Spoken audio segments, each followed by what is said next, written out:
residence. Oh, it's my favorite brother. I'm going to pursue the mystery of the Blade Children.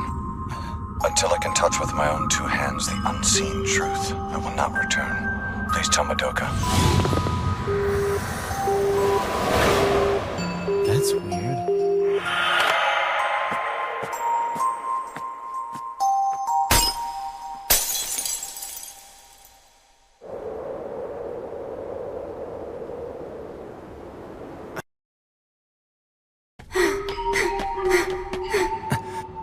Great. Overslept again. Almost forgot today was the day. 2 years ago today, my brother Kiyotaka disappeared. I'm going to pursue the mystery of the Blade Children, he said.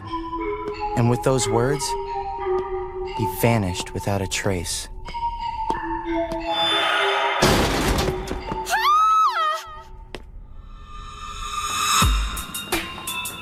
Oh no! Are you okay?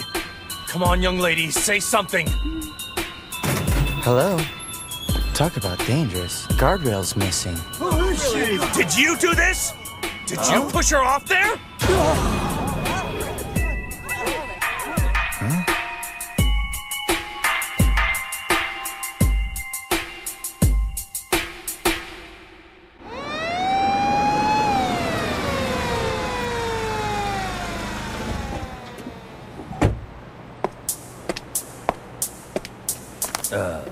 Thanks for coming, Assistant Inspector.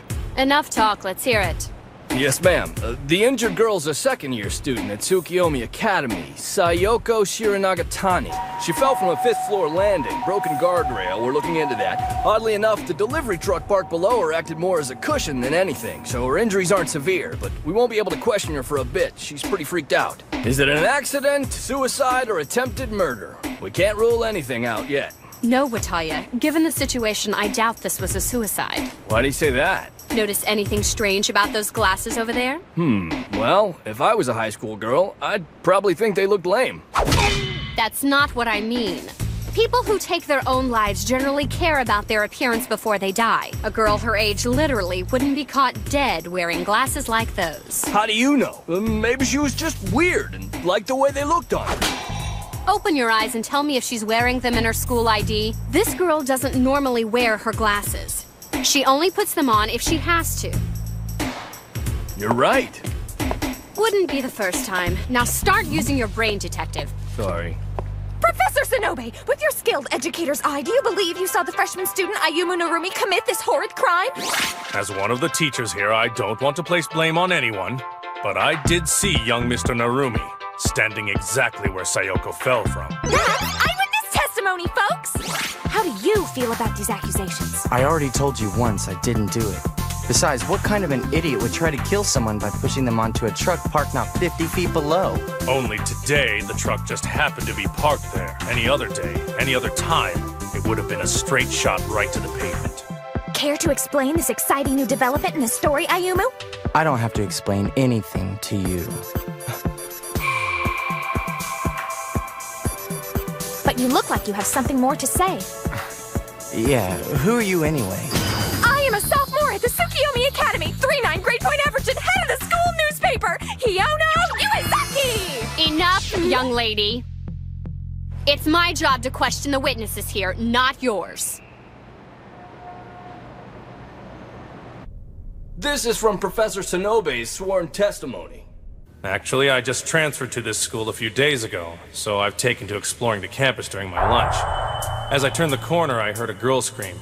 Naturally, I looked around to see what was happening. Then I saw her fall, with the guardrail in tow. Everything froze for a moment. When she hit the ground, instinctively I went to help her.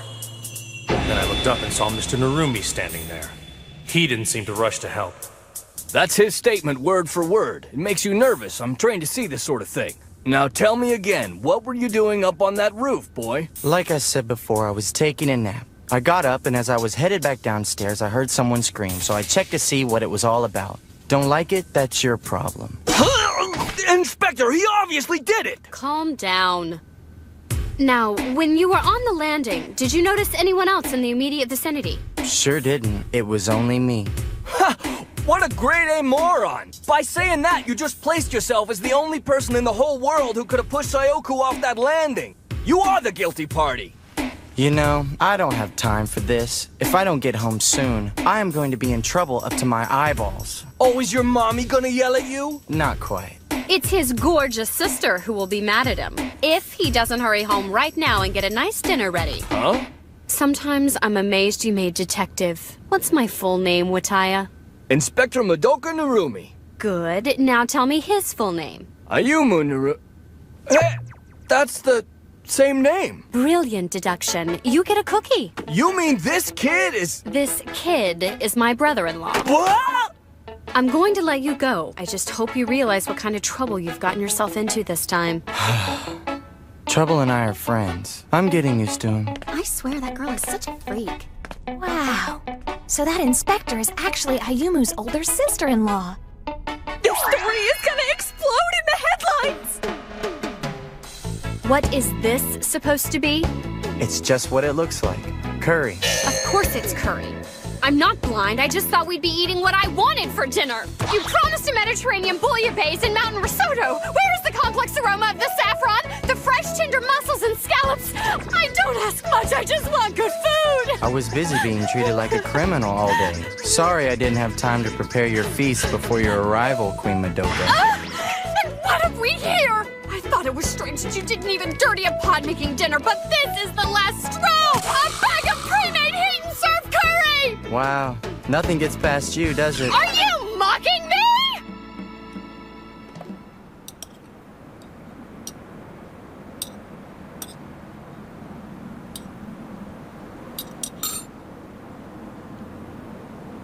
I can't believe it's been 2 years since he disappeared. 2 longest years of my life. I never noticed before, but you've kind of got an attitude at work. Many people inexperienced in the real world confuse professionalism with a bad attitude. Maybe, but you can't say the people you work with would call you nice. Ow. You can't get mad at me for speaking the truth. Seriously, you know things don't look good for you, right? If a judge or jury gets a look at your testimony, you stand out as the only possible suspect. Sure didn't. It was only me.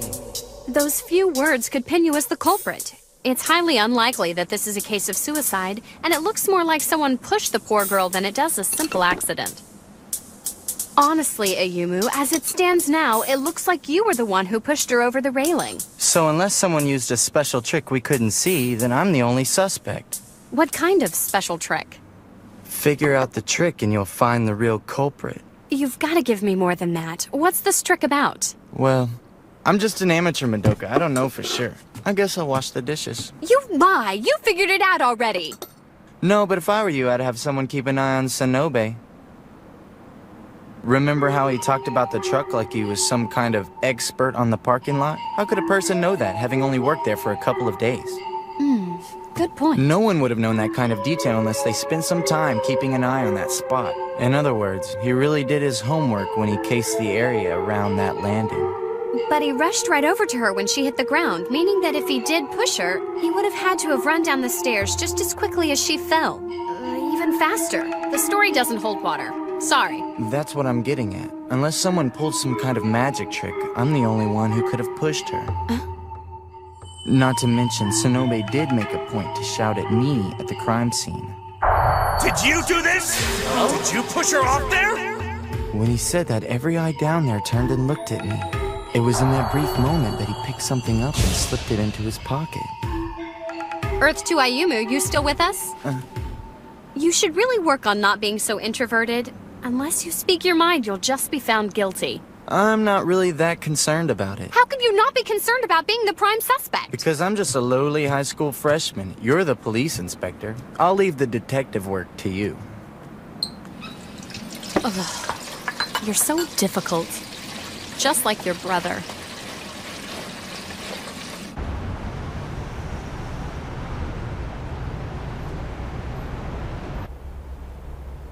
Okay, so I'm difficult. It's a family trait.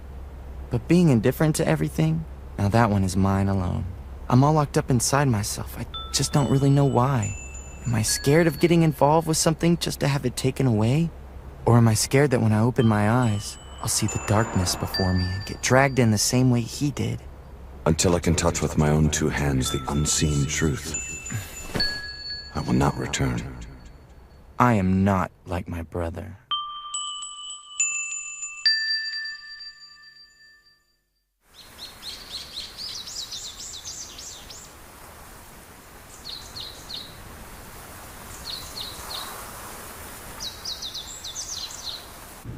How are you feeling? Would you maybe like a sip of water?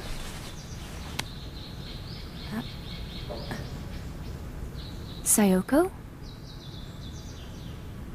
She's got amnesia, too? That's twice for her, and bad news for us. I mean, if she can't remember anything, we could just question her all day and we'd still get nothing. Doesn't matter. That note we found should be the key to solving this case. Oh yeah, that note they found in the bottom drawer of her desk. That's how we know someone lured her onto that landing. Someone set this thing up for her to fall. What do you think her past has to do with it? Does she have some secrets? We all have secrets. She went to that landing yesterday to find some answers. Amnesia or not, she acts like she can't hear anyone who talks to her. And for some reason, her family's been really uncooperative.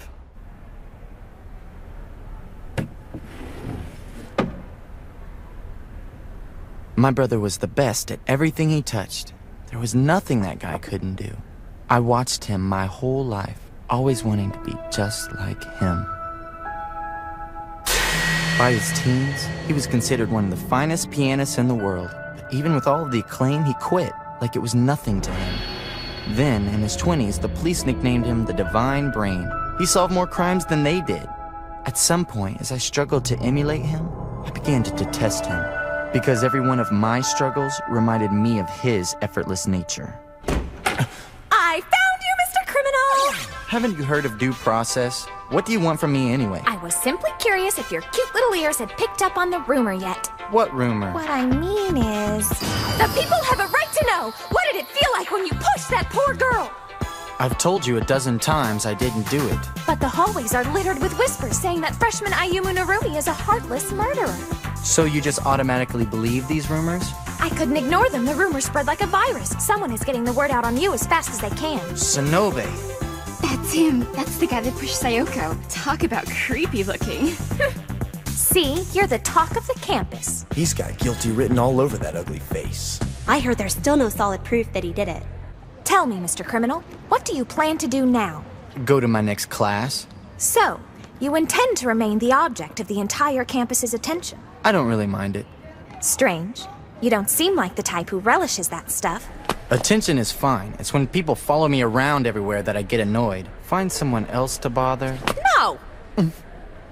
You've barely given me enough for a quarter page.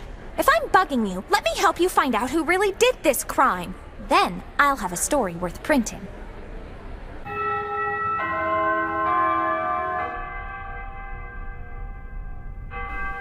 You're dead set on making me out to be the bad guy here. Sorry you feel that way, son. I just told it like I saw it. Then I'll do the same, and soon everyone will know about you. I will figure out what kind of trick you pulled yesterday. This is scary. It's hard to believe anyone could have survived a fall from way up here. Pretty crazy. And she was wearing her glasses? I always thought Sayoko hated those things. What do you mean? According to Hiono's data, she almost never wears her glasses, except for during lectures and driving class. And what, pray tell, is Hiono's data? My notebook filled with every bit of info I can squeeze from the school. It's how I make my way, so everything in it is known only to me, and you can't see it. Like I'd want to. She must have put on her glasses to see something in the distance. But what was she looking at? What or who did she need to see from up here? Hiono, down here! We're on our way to lunch. Do you want to go? Yeah, sure! I'll catch up with you in a few! Oh, it's still scary. That's it. Huh?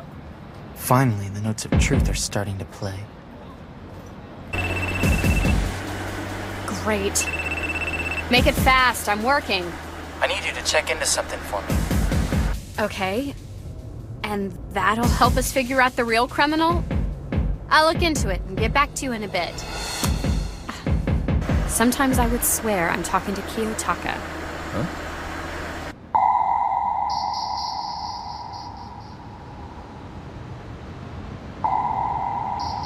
Professor Sonobe. Sorry to keep you waiting. No problem. It's a nice day. What can I do for you? Detective? Right. We know someone lured Sayoko up there. We found a letter in her desk promising her some insight into her past if she showed at the 5th floor landing at precisely 5 p.m. In other words, this was no suicide and no accident. This was someone's attempt at murder. That's all well and good, but have you figured out who pushed her off?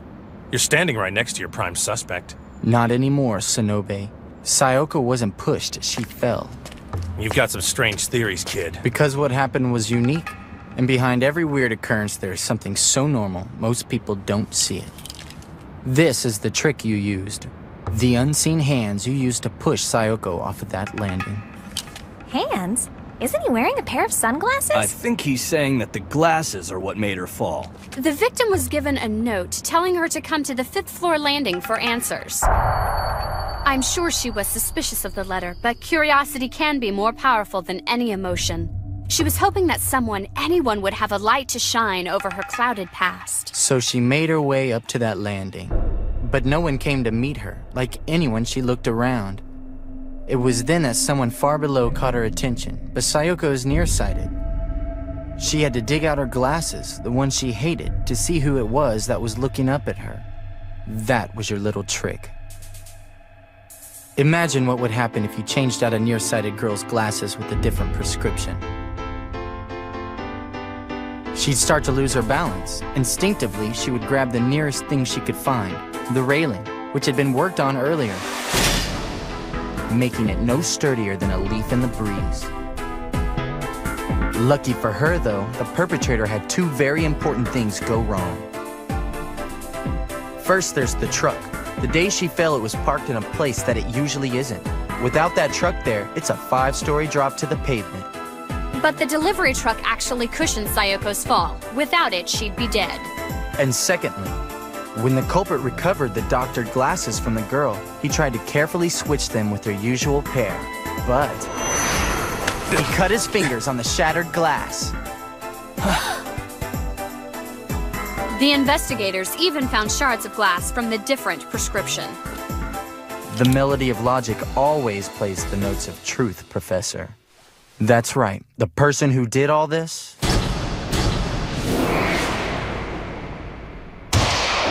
It was you. I was wrong about him. This Ayumu kid is really something else. My young friend, the culprit was unlucky in a third way as well. He crossed the path of one heck of a detective.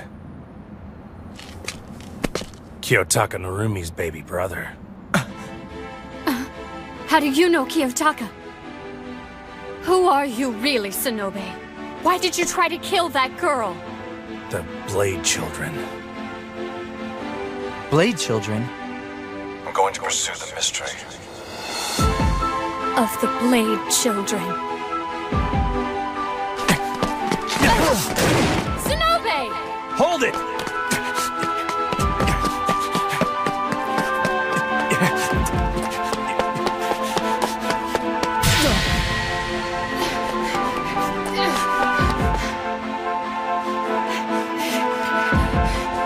Inspector!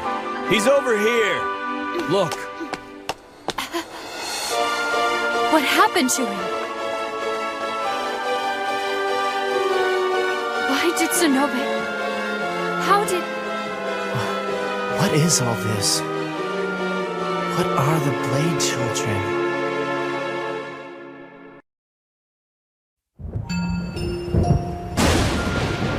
50 million sounds about right. As long as it frees me from the curse of the Blade Children, it's more than worth the price.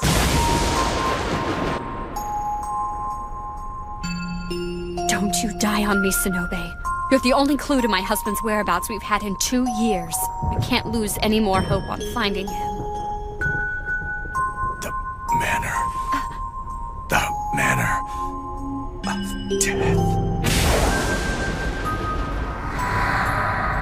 The manner of death?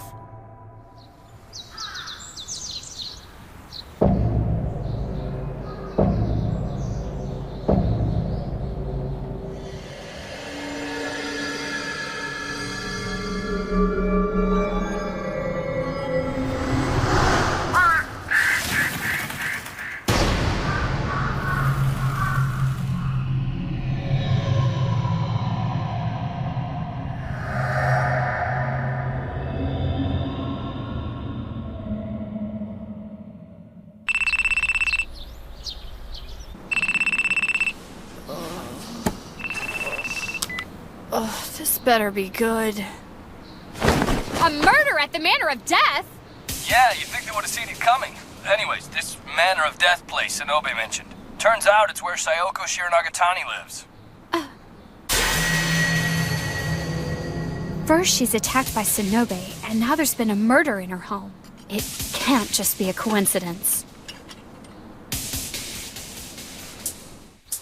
The victim is Takako Adachi, a translator.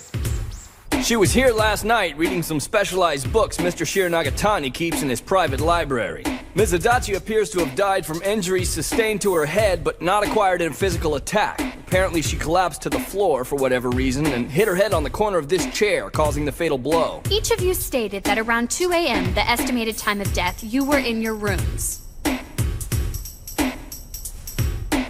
Yeah, we'd all been asleep for hours. There's always the possibility this was accidental. If it was an accident, would she have left that behind? Good point.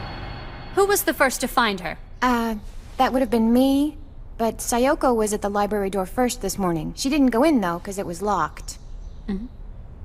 I tried to go inside, but the door was locked. Sayoko stops by the library every morning before breakfast. It's part of her routine. And what about you, Kay? I needed a book for class. I had a test, and I wasn't ready. I asked Sayoko what she was waiting on, and she told me that the door was locked. She couldn't open it. So I bent down and took a look in the keyhole, but there was a key inserted from the other side. I figured that was why it wouldn't open, so I grabbed a pen and pushed the key through. That's when I saw her. You got scared and rushed to find your in-house servant Reiko in the dining room. That's when you opened the door using a spare key, correct? Yes, I keep spares to every room in this house. Are there any other keys to that room? No, ma'am, just those two. Who confirmed that the victim was deceased? That's me again. Mr. Shiranagatani, where were you during all of this commotion? I was in my room. I made him aware of the situation only after everything settled down. He isn't in the best of health these days. I'm sorry. Do you have some kind of illness? No, ma'am, I'm simply old.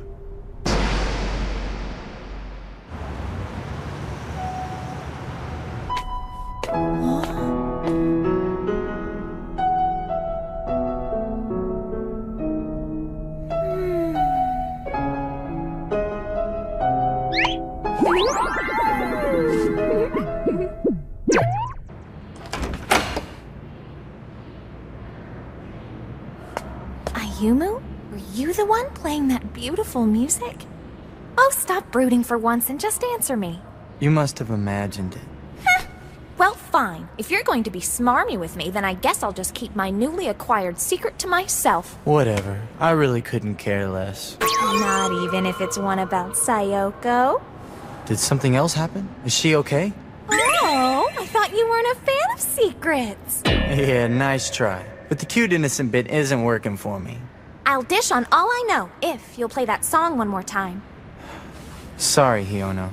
I've given up playing the piano. What, given up? Would you settle for a sack lunch? They're croissants. I baked them this morning. You worked hard to bake them, so I'll work hard to eat them. This lock is specially warded, not something you'd find at the hardware store. The key is a copper alloy and the design... so complicated, duplication would be nearly impossible. Yeah, but there's a deadbolt. The door could just as easily have been locked from the inside. Why would anyone go through the trouble of using a key? I'm not sure. What I do know is that the construction of the lock is such that when the key is inserted, then it's very difficult to turn the deadbolt. The killer managed to contain the crime scene in a perfectly locked room. No witnesses. Then there's the victim's dying message. Do you think there's some hidden meaning? No, Detective. I just really enjoy the sound of my own voice. That, we believe, was the last book she was reading. We found her fingerprints on it.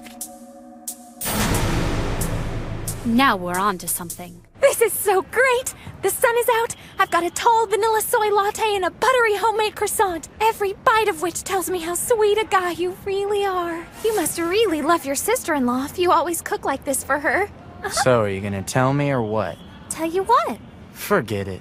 I'm gone. Oh, okay, hold on. Where's your sense of humor? I'm just playing. My sources tell me that last night at Sayoko's house, a murder was committed in a locked room. No way in or out. In a locked room? Yeah, I thought it was weird and all, seeing that Sonobe tried to kill her, and now there's a body found at her home. It's too much of a coincidence for there not to be a connection.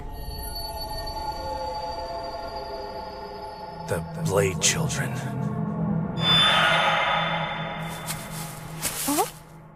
Our conclusion is going to be a bit upsetting, but based on the security system settings of the manor, we have to conclude that this is not the work of an outsider.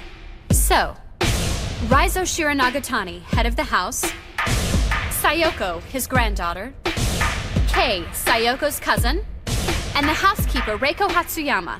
From here on, you should all consider yourselves suspects. Wataya? Oh, yeah. We also discovered that none of the victim's personal effects had been tampered with in any way. We can therefore eliminate robbery as a motive. There were also no signs of a struggle, leading us to believe that the killer either snuck up on or was familiar with the victim. I don't know if all of you are aware of the victim's dying message. On the verge of death, the victim left a symbol meant to be a clue as to the killer's identity. We found a square spiral scrawled on the floor near the victim's hand. This book I'm holding is the last thing Takako ever read. Inside this book, I found a character that looks strikingly similar to Miss Adachi's message. The character translates as Lightning Gate, but is called Raimon, which I find very interesting. Don't you, Raizo? I doubt it's a coincidence. Oh, no. But I'm not sure that you're digging in the right place, Inspector. Ayumu! Oh, not you again. Sorry for listening in on your conversation. Great, you're here too? Now march yourselves out those doors and away from my crime scene! The Blade Children. Not this again. You can't tell me they haven't been on your mind too. You know something. I can sense it about you. Raizo Shiranagatani, former CEO. You built up a multi-million-dollar empire in real estate single-handedly. Then you sent the business world into near-catastrophic shock. After adopting Sayoko, you quit everything to take care of her. Where did you hear this? He got it from me! And now, there's today's incident. The Blade Children. This has to do with them, doesn't it?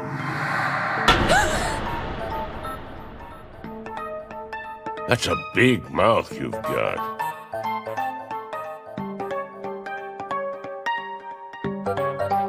All right, Ayumu. Now that we've been kicked out, do you want to tell me more about these Blade Children? Ayumu?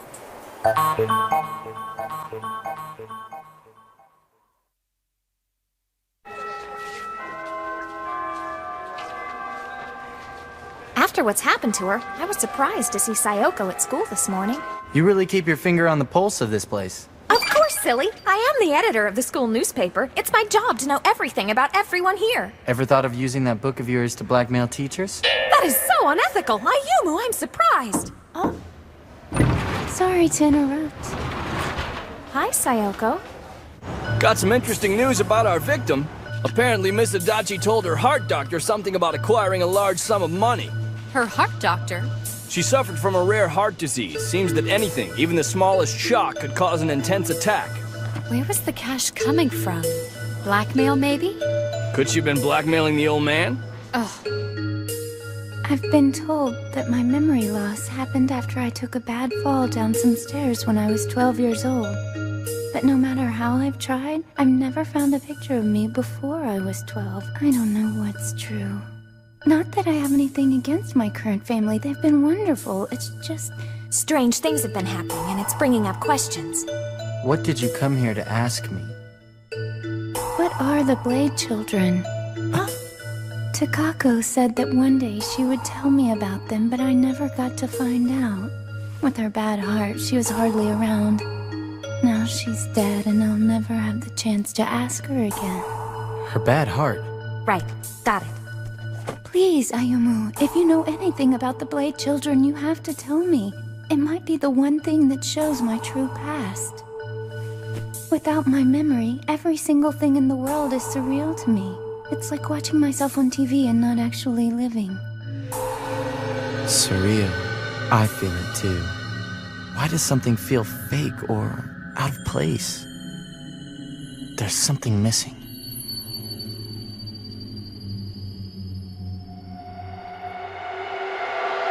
That's it. There is something missing. Something very specific. Sounds like the notes of truth are playing. The killer had an accomplice, time. How's that? He manipulated time and space to cheat our perception of what actually happened in that locked room. The view from the keyhole is very limited. If the perp wanted to stay hidden in that room, there would have been plenty of space for him to do so. So the killer was still hiding in the room? Thanks for keeping up, detective. So when Kei and Sayoko leave to go call the police, our perp walked right out of the room. He closed the doors behind him, and here's the tricky part. He used a small thread of some kind to stick through the space in the keyhole and lock the deadbolt from the other side. That means the killer is... Raizo Shiranagatani, you are under arrest for murder. That's quite a brazen conclusion you've come to there, Inspector. There is a slight flaw. Wouldn't the killer need to carry the string with him in order to pull the deadbolt? I don't see this physical evidence anywhere. You carry it with you all the time. The neck strap on that watch of yours. Of course. By your deduction, I am, indeed, the killer. Sweet! A confession! You losers. He couldn't have done it. Huh? I apologize for her bluntness, but she is right. As you can clearly see, I am completely blind. Possible. So that is a talking watch around your neck. Huh? I saw you wearing it earlier. That's when I figured out you couldn't see. Butting in again? If this locked room murder had been pulled off perfectly, then there would have been no clues left behind, and the culprit would have vanished into the darkness of the night. That didn't happen, but a couple of things did that will allow us to uncover the real criminal here. The first of which is... Oh, it's Ms. Adachi's dying message. Thank you. The second clue is something that should be among her personal items, but isn't. Nothing was reported stolen. That's not what I mean. The victim had a bad heart. Her medicine, of course. She had a disease that could rapidly bring on life-threatening cardiac arrest. So why would the medicine to prevent that from happening be missing from her things? It was removed from her bag before she ever entered that room. That's it. The perp murdered Miss Adachi by causing her to have a heart attack.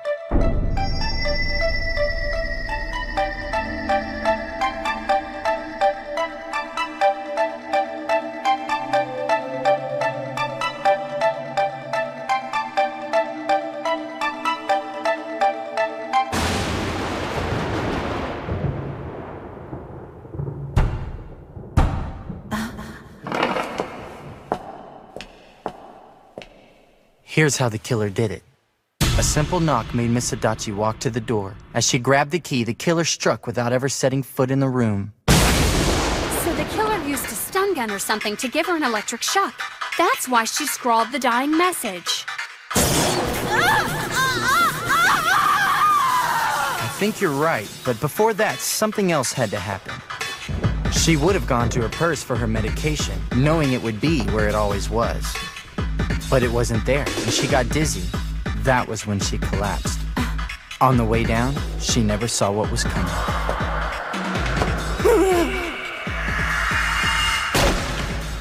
Hitting her head on the chair caused severe brain trauma, but didn't kill her immediately.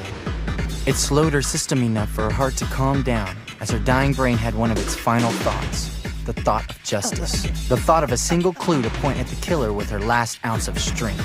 Now, hold on just a second there, Sherlock. You're saying anyone could have done it. At this point in the story, that's true. Like I say, the melody of logic always plays the notes of truth. And of course, points to the guilty party. It stands to reason that if the killer wanted to make a clean getaway, he or she would have tried to slip the medication back with Miss Adachi. But with the new way she died and fresh blood on the floor, the killer couldn't chance leaving evidence behind by charging back to the crime scene. We can now see the killer had to be someone in a position to get back inside the room with a duplicate of that room's key. Someone who could get close enough to Miss Adachi to remove something as personal as medicine. Someone like the housekeeper.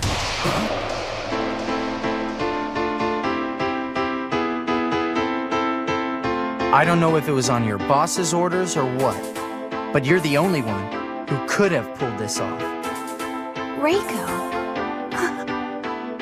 Inspector? Mr. Shiro Nagatani knew nothing about it. I take full responsibility for what happened here. I just hope that all of you can forgive me for my horrible actions. Why did you do it? My parents died in a factory accident. For some reason, the town blamed me for their deaths. From there, my life went downhill. And it was Mr. Shiro Nagatani who pulled me from the gutter and gave me my life back. To repay him, I took on the responsibility to protect him and this manor at all costs. Takako kept talking about the Blade Children, a subject that has been tormenting both Sayoko and Mr. Shiro Nagatani for some time. So, to fulfill my duty to protect this house, I could not allow Takako or Sonobe to get away. Sonobe? Then you mean... You mean you're the one who attacked Sonobe? I know what I did is unforgivable, but Sayoko was in grave danger, and something had to be done. It was clear to me that this was the only choice there was. I still do not know what exactly the Blade Children are, but I can tell you that they seem to be the cause of Sayoko's suffering. How do you come up with that one? A decade ago, my daughter left to be with a man. Then, just a few years ago, she returned with Sayoko. I never learned the details, because my daughter died days later from some unknown illness. From that point, I was father to Sayoko. The poor child mumbled things about being cursed. She was always frightened, like she knew ghosts were around every corner. Looking at these recent events, it looks like she's right. Nothing in the world can sadden my heart more. What if Sayoko is a cursed child? After all that has happened, I still know nothing of my past. It's still possible that with time, your memory could return to you naturally. But it might not be what you wished for in your dreams. I don't care. Anything's better than this fake life. A person sacrificed herself to protect this life of yours. Makes you wonder, if it's so fake, why is it worth sacrificing so much to keep it that way? I'd think about that one for a while if I were you. Nice work on today's case, Ayumu. You solved that one in no time, and you'll get a huge write-up in the paper because I was there to catch it all!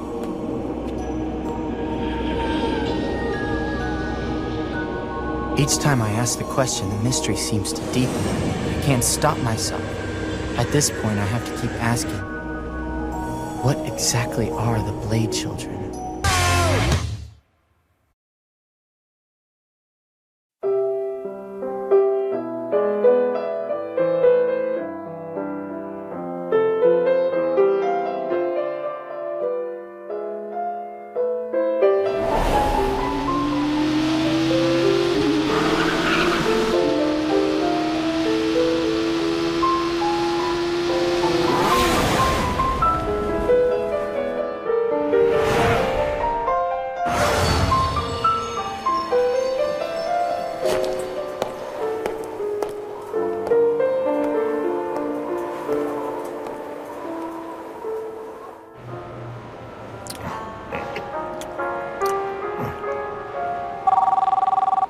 Investigations with Taya.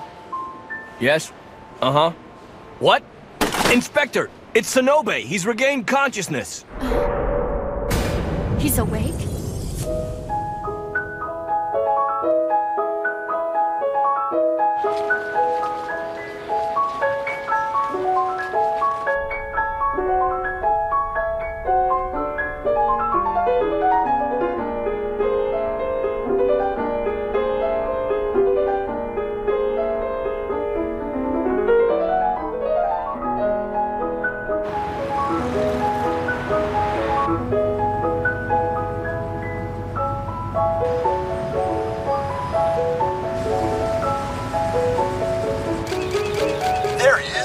Rutherford making his way through the hordes of paparazzi. The young piano phenomenon is receiving quite a bit of attention here on his first voyage to Japan. Eyes debuted at the age of 14. 1 year and 2 albums later, his fame spread across his native England and the Americas. Just last year, he gained notoriety in Japan when he starred in an exotic car commercial. He released a solo album a few months ago, and it has already gone platinum here in Japan. which is quite a feat for a classical artist. The 17-year-old pianist's live concert is tonight at the Center Recital Hall. Show starts at 7:30, but unfortunately, tickets were sold out a mere 30 minutes after being released to the public. When you want to shop from the comfort of your couch and Shop TV, first up, this fabulous 7-piece knife set. Each piece has polyhygienic, triple-riveted handles that fit snug against your hand. The highly polished stainless blades in this set are some of the sharpest on the market. So sharp, it can slice a dictionary clean in half. That dictionary is over 800 pages thick, and this blade sliced through it like warm butter. What more could you need in your kitchen? If you call within the next 10 minutes, we'll throw in a free antibacterial cutting board. Ayumu, I have breaking news for you! You're not gonna believe it! Quiet, you're going to make me miss the phone number. Don't tell me you're actually gonna buy something from that silly show. I happen to enjoy this show, thank you very much. Besides, it's a 7-piece knife set with an antibacterial cutting board. All they do is inflate the price of the knives to include the cutting board, but don't really save any money. Never said I was looking for a deal. Speaking of deals, I just thought of a great one. Please, please, please play the piano for me. I'll be your best friend forever. Don't worry. I know all about you being called the Angel's Fingertips. And I know you carried the entire Japanese piano world on your back. So come on, Ayumu, put on a concert. It'll be just you and me. No one else will know about it. Knock it off! You're driving me nuts! So is that your way of saying yes? The antibacterial cutting board and knife sharpener. I already told you. I gave up the piano. But you just gave up playing in front of audiences. Don't think I didn't hear you the other day. Oh. Come on, just one song. Then this is the pressure cooker for you. Then suffer the wrath of my deadly Hiyona punch! I thought you came by here to tell me some breaking news I'm not supposed to believe. Oh yeah, I totally forgot. Apparently, Mr. Sonobe regained consciousness a few hours ago. What? Are you serious? I am. Interesting. Hey, what do you call a pair of identical wrinkles? Do you know? Twinkles, get it? I can always tell when you're deep in thought because your twinkles come out. Please stop playing with my forehead. I have a demand. Somebody bring to me the younger brother of Kiyotaka Narumi. Look, I don't think it's a good... Would you stop being so stubborn? Ice Rutherford asked to meet you on national television and you try to run away? I was supposed to interview him for the paper today and I can't allow you to not accept his invitation. All right, fine. Well, let's not waste any more time. Come on.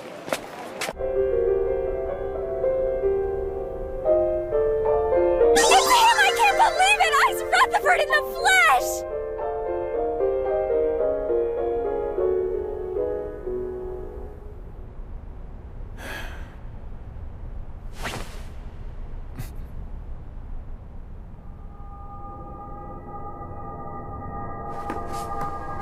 You chose a fancy way to get me to visit. You could have just phoned. What do you want? Play for me. What do you mean? I want to hear you play the piano. I'm very curious to see if the Narumi namesake can live up to the myths that seem to surround you. Sorry to disappoint you. I gave up the piano years ago. Clearly, you're lying to me. Not only have your hands been possessed by the piano, they conceal the passion you have for the instrument you continue to play to an audience of none. You have no idea what you're talking about. Of what are you so afraid? Is the recognition that you're no comparison to your brother that frightening to you? You've been blessed with a gift, but you must be aware that your skills are at best an imitation of Kiyotaka's. You don't even begin to compare to the original. You're merely a cheap recreation of one of the greatest talents to ever live. Who is this guy? And why does he continue to refer to my brother? He talks about him like he actually knows him. Maybe he does know my brother. Is that possible? And if he does, I wonder what he knows. Ayumu Narumi, you will forever be a loser.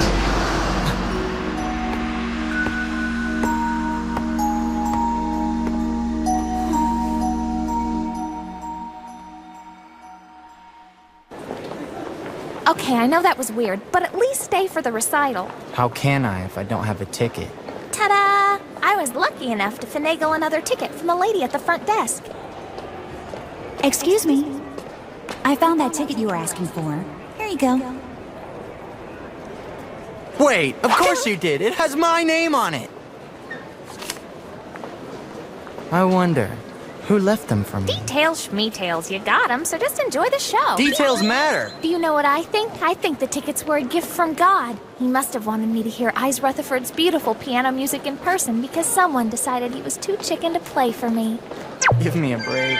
Ladies and gentlemen, the auditorium is now open if you care to take your seats. The show will begin in 1 hour. Isn't this exciting? Can you believe it, Ayumu? We've got front row seats. These tickets are a gift from God. Thank you, God, for blessing us with these awesome seats. What a great story I'll have for the paper. Good for you.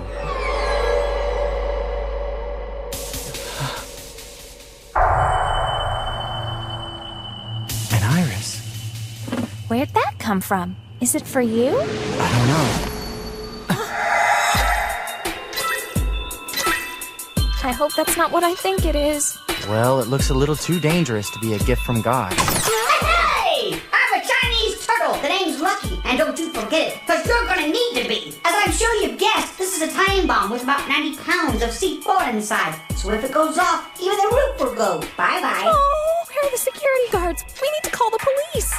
Not so fast. If you call the fuzz, the bomb will explode. It wouldn't really make a difference anyway, since the bomb squad wouldn't know what to do with this kind of smart weapon. Besides, take a look at the counter. Your time is nearly out. You're in a pickle of a puzzle, so don't get too frustrated. Try tampering with it. Boom! Start cutting wires. Boom!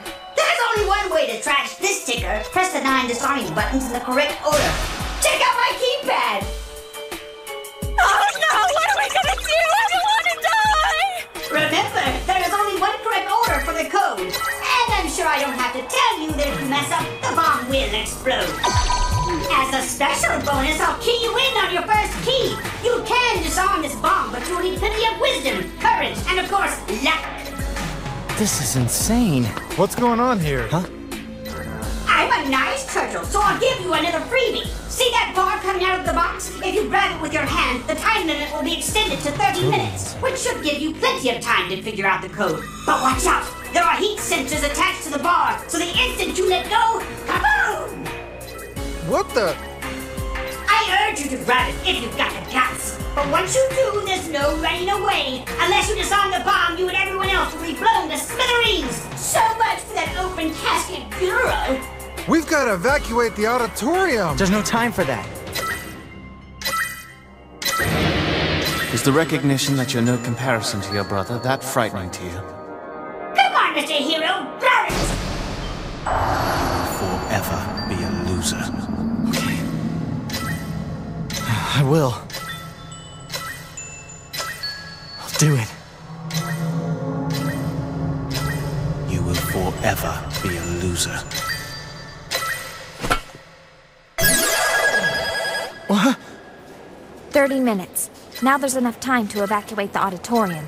Keep quiet about the bomb. Make up some excuse to get them out of here. And don't call the police, no matter what. You heard what the turtle said. Got it.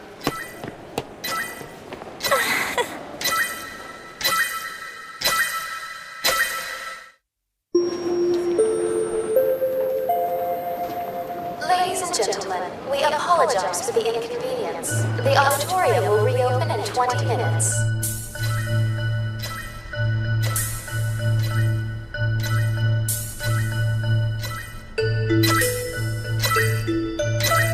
Hey, Yeah? you're an idiot, you know. What? You shouldn't have grabbed the bar. You really shouldn't even be involved. Why not? I have full confidence that you can disarm it. I was right here for the turtle's entire speech. He said you can disarm the bomb with wisdom, courage, and luck. And I happen to know that you have all three. Don't be so naive. Do you have any idea how many possible combinations to the code there are? Try 40,320. 40,000? Only a fool would take that bet, and I'm afraid your confidence in me will cost us our lives. The grid, the keys, the location of the first number. Are there any other clues I'm missing? And why the puppet turtle? Does it hold some significance? He's trying to figure out the code right now. I can tell because his twinkles are showing up on his forehead again. You can do it, Ayumu. Have faith in yourself.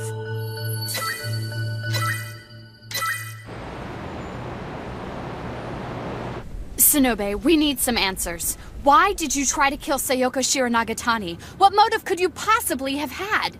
Did someone put you up to it? Who gave the order? talk! Who are you, Takashi Shinobe? I want answers! Easy. I said talk!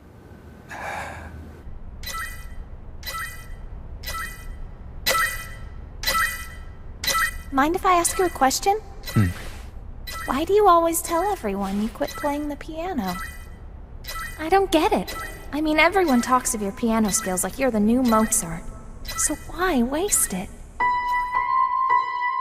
I vividly remember walking down the hall that day and hearing music. I thought to myself, that's the most beautiful thing I've ever heard.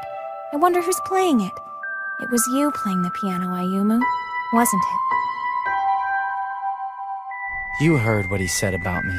Who do you mean, Ise Rutherford? My performances are imitations of my brother's. I try and I try, but I can't find my own sound.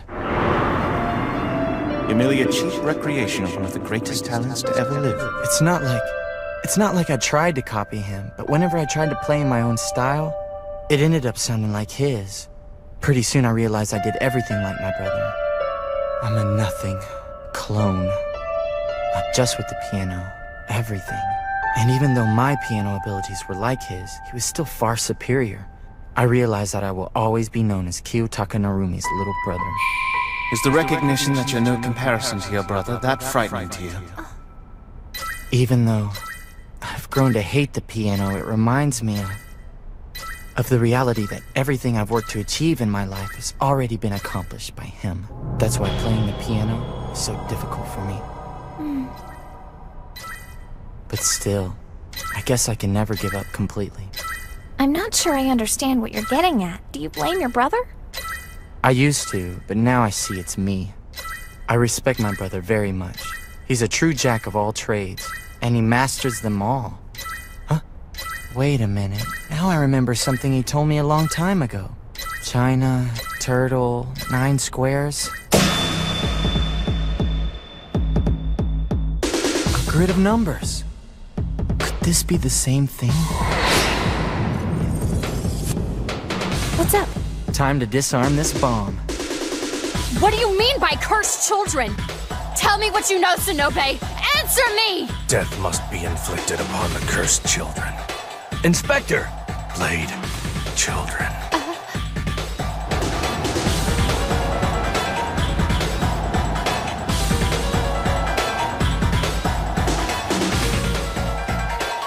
Kiyotaka, will your brother really be the key to saving the Blade children?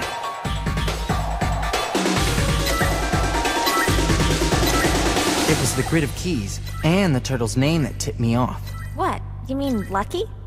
That's right. I'm pretty sure I can figure out the rest of the sequence and plug it into the keypad now. It's good to hear that. The solution goes back to ancient China. As legend has it, 4,000 years ago, an emperor from the Xia dynasty found a turtle on the banks of the Yellow River. When he looked at its shell, he saw that it was divided into 9 parts, and for some odd reason, each section was marked with dots. This turtle fascinated the emperor because he found a distinct pattern in the dots. He saw that when added vertically, horizontally, or diagonally, their sum was always the same. I've heard of this. In mathematics, it's referred to as a magic square. A magic square is a grid in which the sum of a line of numbers, whether it be in a row, column, or diagonal, always comes out the same. In the case of a 3x3 grid, the sum is always 15. Now, in a 3x3 grid with 9 slots, there are only 8 possible arrangements, and of those 8, there are only 2 where the number 1 goes here. If I punch in one of those 2 combinations, then I should be able to disarm the bomb. You're amazing, Ayumu. Problem is there's no way to tell which one it is. What? It's just like the stupid turtle said. It all comes down to luck. Oh yeah, now I get it. That's why the turtle's name is Lucky. The thing is, I don't believe in such a thing as luck. There's a 50% chance of death here, so don't hold it against me if I fail. I'm not worried at all. You're not the type of person to fail in a situation like this. I believe in you, Ayumu. Here goes.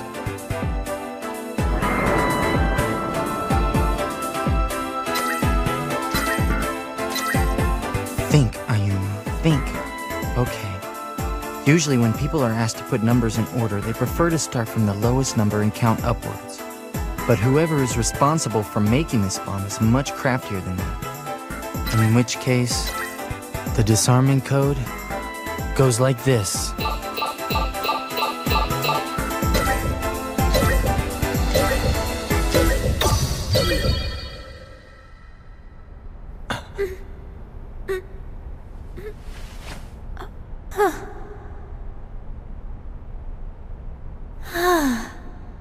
Hey. Yeah?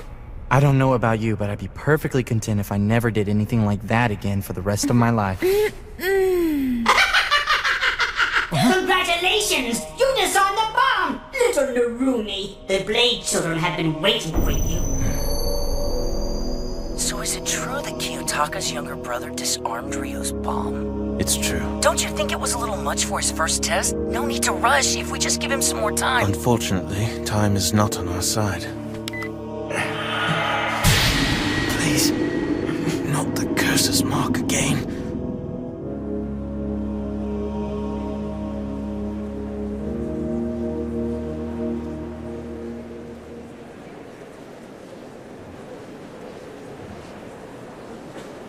Ladies and gentlemen, we are now honored to present to you Mr. I's brother.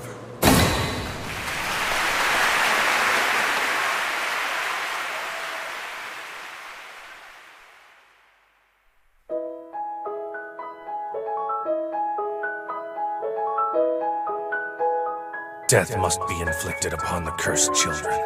Blade children. Little Narumi, the Blade Children have been waiting for you. What are the Blade Children? What are the Blade Children? You're hiding something, aren't you? Tell me what it is! Let go of me! No! Just tell me already! You tell me first!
All of the Blade children must be exterminated.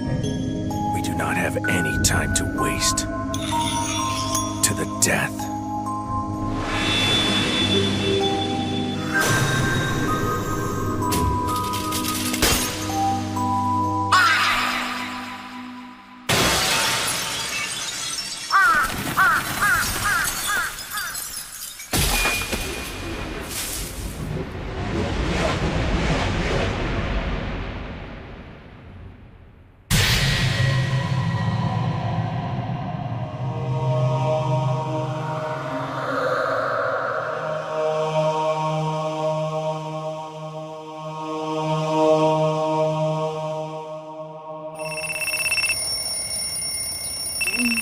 Just 10 more minutes.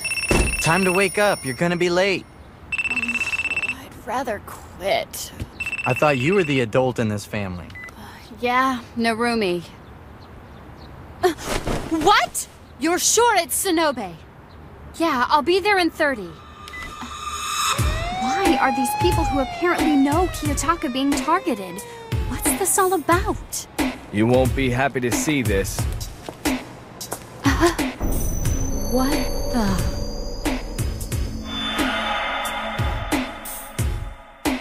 The floor the victim fell from's been under a strict lockdown for the past few days. Everything seems routine except a watchman who got to work 5 minutes early. Have you started questioning the watchman yet? It looks like Sonobe had a knife on him when he died. Any signs of a struggle? Probably. Haven't checked yet. No. Sonobe didn't resist. You again? Sonobe would have defended himself if given the opportunity, but he was pushed out the window from behind. And your theory is based on what? For someone hospitalized in a wheelchair, I find it unlikely he would have been able to pull out that knife in time to do any good. It's possible the knife was planted on him, or maybe he planned on hurting someone, or even himself. Don't you have school? Both of them do have valid points. Never mind the knife. What about these flowers? Do you think they were put here in remembrance of the dead? Notice how all the flowers are irises? Ayumu, maybe the killer is trying to send a message with the flowers. But why irises? Do they mean something? What do you think, Inspector? I think the two of you should leave the investigative work to the professionals and get back to school where you belong! I scattered the irises around Shinobi's body just as you instructed. And just to be sure we're on the same page, you don't mind if little Narumi happens to be killed in this next little trick I throw at him, right? Go ahead. Sweet. Outside the window, kira kira kira ki. The stars song. are twinkling. Ayumu, look at those beautiful doves. Sure you want to skip school? It'll go on your record. I have decided to use my position at the newspaper to pursue a breaking story. Lucky me. Am I annoying you? Yes. Come on, why do you always have to be a jerk to me? No particular reason. Fine then. I don't need you. I'll find the killer myself. Nice catch. Hey, buddy, watch where you're throwing things. You almost took my head off. I don't mean to sound forward, but you're really cute. Yeah? Good luck convincing Mr. Grumpy over there of that. Speaking of cute chicks, does this little guy belong to you? Yeah, his name is Robertson. Don't worry, though. He's harmless. Well, hello there, Robertson. Here. So, you up for a quick little game? Sure. Okay, in my hand I hold 7 cards. Okay. Let's see what you got. Queen of diamonds, 2 of spades, 10 of hearts, king of spades, and aces of spades, diamonds, and clubs. That seems like a really unbalanced hand. Go ahead, you can take the cards from me. Great. Choose one, make certain I can't see which one it is. Then, utilizing my unique reasoning skills, I'll deduce which card you chose. I'll believe it when I see it. Okay, let me see here. I'll choose this one. Well, I know right away I can eliminate the 3 aces. How come? It seems unnatural there are 3 aces out of only 7 cards. When the average person chooses an ace, you get the misperception that you're limiting yourself to choosing from only 3 cards. That makes some sense. Basically, people who are extremely honest or extremely clever would choose an ace. I peg you as somewhere in between. Okay, then it's down to 4 cards now. Right. So logic tells me your card is the Queen of Diamonds. No, your card is the 2 of Spades. You're right. Don't tell me I'm that easy of a person to read. No, I just have a way with the really cute girls. Interesting pickup line you got there. Ayumu? After you said her card was the queen, you saw her reaction and changed your answer. You also paused to check her reaction after you excluded the 3 aces. This is true. However, one answer change is my limit. But how do you explain my method of narrowing down her choice to between 2 cards? Shall I confess then? I assumed there was a high probability that she would choose neither the king nor the 10 of hearts. I figured that she would get a bad feeling had she picked one of those 2 cards. My reason for this conclusion being that you both just came from the scene of Professor Sonobe's death. Remember the flower petals scattered around his body? The shape on an iris resembles the pattern on the 10 of hearts. And the king, he holds a sword in his hand, much in the same way Sonobe was found this morning. So you? Killed Sonobe. You did see the knife like this one near his body. Sonobe had been shadowing us for quite some time now. He wanted to kill us all. You mean you're? My name is Kosuke Asazuki. And yes, I am one of the Blade Children. The Blade Children? Well then, down to business. You want to know what the Blade Children are. To know about the children who possess a cursed mark. I'll tell you anything you want to know, as long as you beat me at a game. A game? Yes, it will test your wisdom, courage, and luck. I've prepared it already, and if you're able to beat me, I'll give you the whole story about us. What happens if I don't win? Well, let's just say you'll end up in a bit of danger.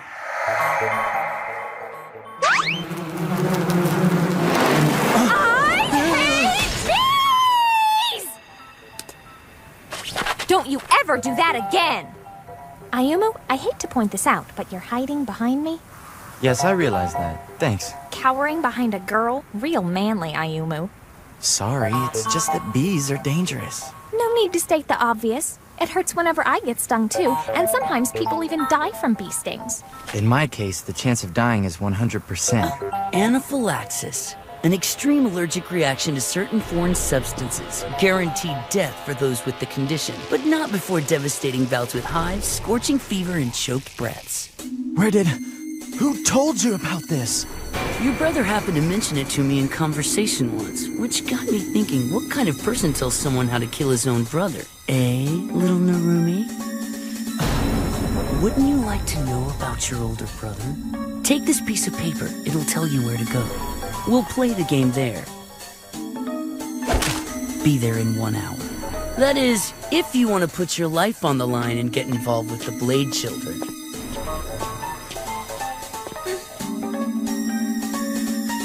Little Narumi. I have to wonder, is what Kiyotaka said true? Do you have the potential to save the Blade Children?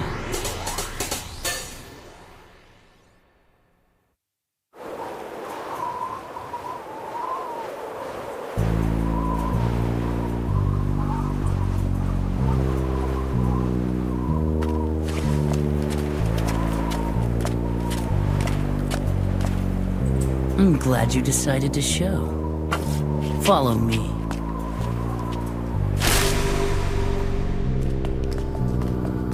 This elementary school was recently abandoned. It's the perfect place for this sort of game. Here we are.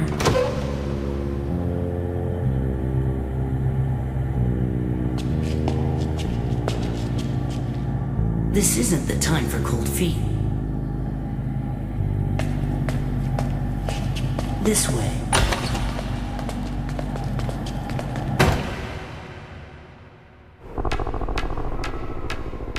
All right then, what do you say we get started?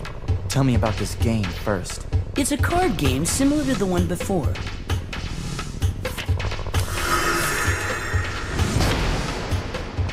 I will begin by choosing one card out of this regular 52 card deck. Then all you have to do to win is guess which card I picked. Get it right and I'll tell you anything you want to hear, but if you get it wrong, I'll have to open the lid on this box. You do realize there's no guarantee the bees will attack me. I'm afraid I covered the note I gave you earlier with pheromones that attract this species of bee. In other words, you're the perfect target. This game is bogus. I mean, how do you expect Ayumu to have a chance when you've already stacked the odds in your favor? That's why I'm giving you a concession. I will allow you to ask me 4 yes or no questions. As it stands now, your odds of winning are 52 to 1. Depending on what you ask, you can raise your probability in your favor. If you're smart, you'll find a way to get a peek into my choices and confirm your hunches before making a final decision. So, it's in your best interest if you ask the right questions. What assurance do I have that you won't lie in response to a question? I'm taking this game seriously, so you have my word that I'll be completely honest at all times. Besides, what fun would it be if I cheated? Okay, I promise I won't cheat. After all, your life is depending on this. You should know, little Narumi, that someone before you guessed my card under the same conditions. I know what you're thinking, and you're right. It was your brother. Should you decide to run, I won't stop you. You're far inferior to your brother, so the stress may be too much for you. Just ignore him.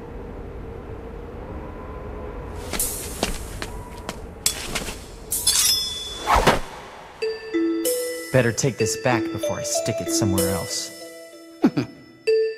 Anything my brother can do, so can I. Now stop wasting my time and choose your card. Let's begin.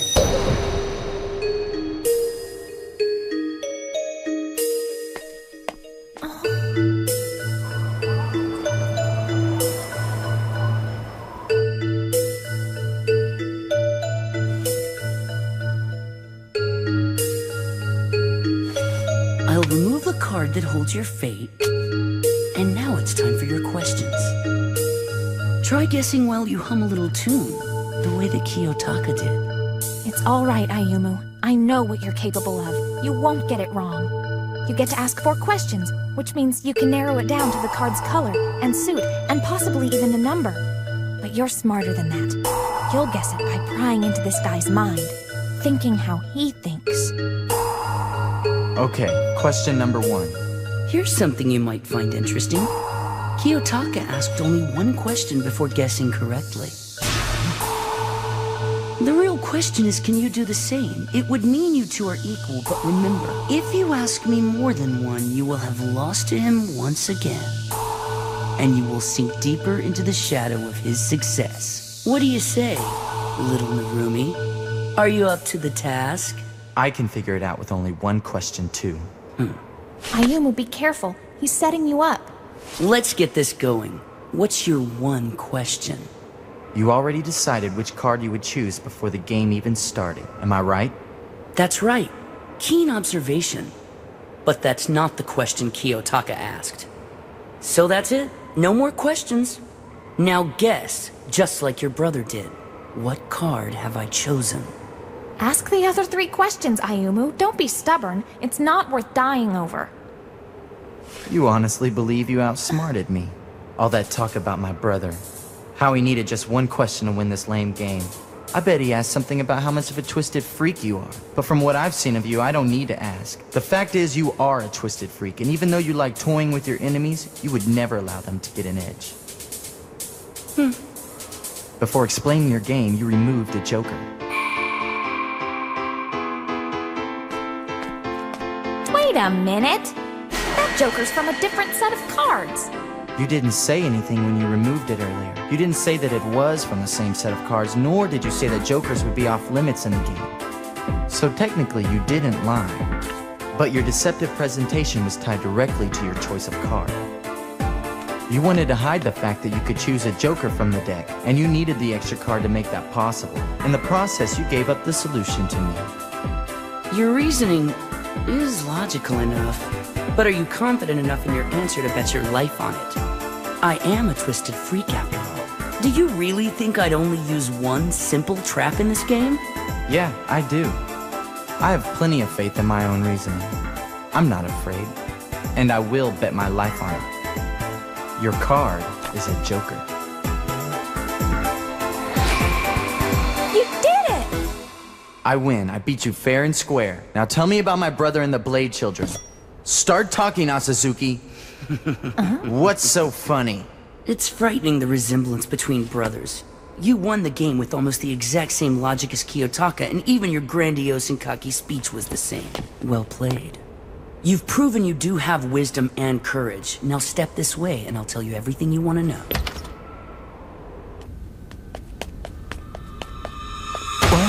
What's going on? The continuation of the game. I never said it was over. On the far wall, you'll find a box underneath the cloth. Take a look. Not what you expected? I have a remote for that box, and with the click of a button I can unleash those bees on you. Don't think escaping will be easy, as both doors and windows are locked. So this is another test. What for? Why, your luck, of course. It's gonna take a lot to escape from that room without being stung. Are you trying to kill us? Yes, I am. I have no use for you two since we Blade Children can't be saved anyway.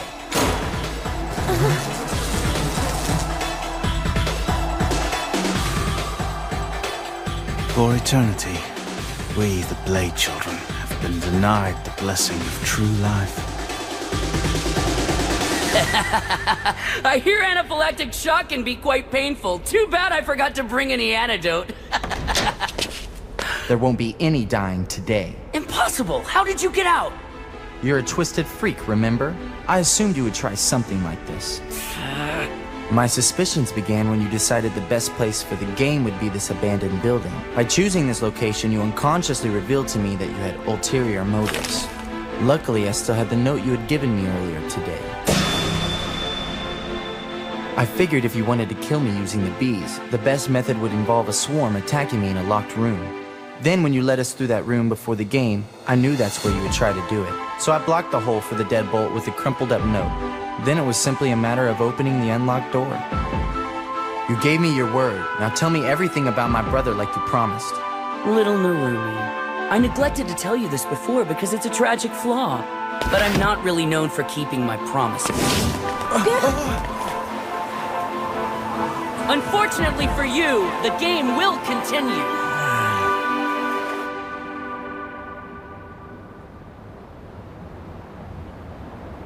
Kiyotaka, what in the world are you trying to do to me? Ayumu? You really were amazing with that card-guessing game. Oh yeah? Your life was on the line, yet you didn't get scared or anything. In fact, both of our lives were at stake, and your advanced intuition and logic pulled us through. Actually, I didn't use logic to figure out the card he chose. I used a trick of my own. Huh? This knife reflects pretty well, wouldn't you say? I stuck the knife in the table on purpose. I placed it in a spot that would give me a good angle on the card when he pulled it out of the deck. And sure enough, he gave me the answer without even knowing it. What about all your deductions? Just acting. I even tried to look angry when I threw the knife down on the table. Who am I kidding?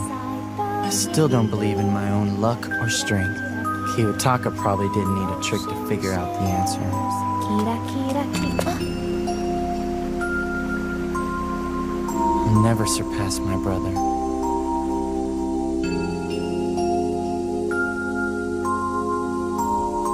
Do you know what an iris signifies? The happiness of those who believe. The only humans who can surpass fate are those who can truly believe in themselves to the end. Kosuke Asazuki. He knew things only my brother would know.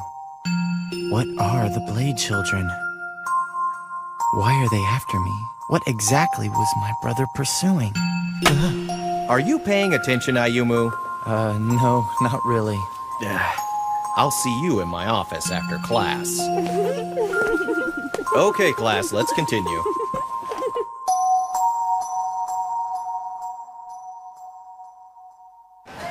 It's not that your grades are a problem.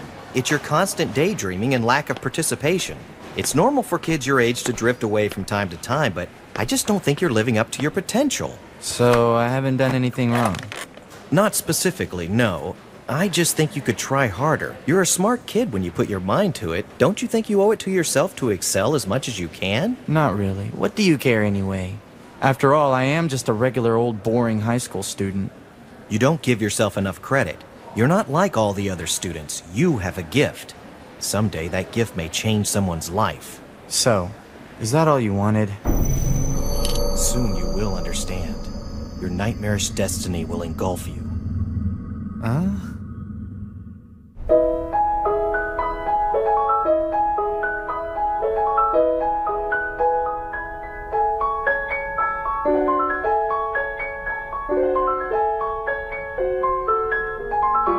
I gotta say, he's pretty clever. Little Narumi, I mean, not only did he guess my card, but he survived stage 2. It's obvious he's Kiyotaka's little brother. Your strategy was weak. You made it too easy for him. So it's my fault then. So tell me, does little Narumi really have what it takes to change the destiny of the Blade Children? That all depends on how the plan goes. Ah, the so-called plan. You know, they call it fate because people can't change it. So they do. But our fate was made by people. Making it all the more unchangeable.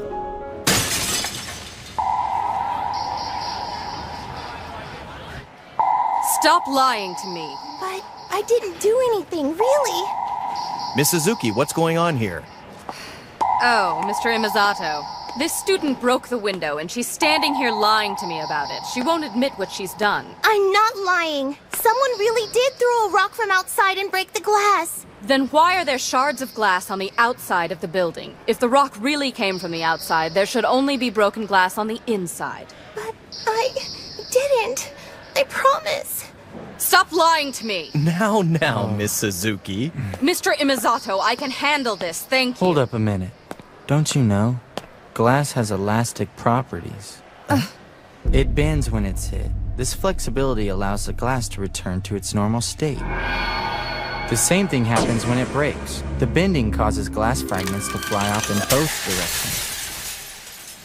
It's what's known as the blowback effect. The girl isn't lying. So if I were you, I'd clean up the glass and apologize to her. He really is just like his older brother. So you've decided to take matters into your own hands. Why not? I know you. I know how you work. You're going to kill Ayumu, aren't you? Please, it's not as though we haven't already tried. At this point, he hasn't reached his full potential. He still lacks something vital, the ability to believe in himself. But there's no doubt in my mind that an irreplaceable power lies within him. Do you really intend to crush your last hope with your own 2 hands? If he is what you say, then we won't be able to kill him. His power will make him invincible to us. Listen, Rutherford. You go after Ayumu, consider me your enemy. I'll hunt you myself.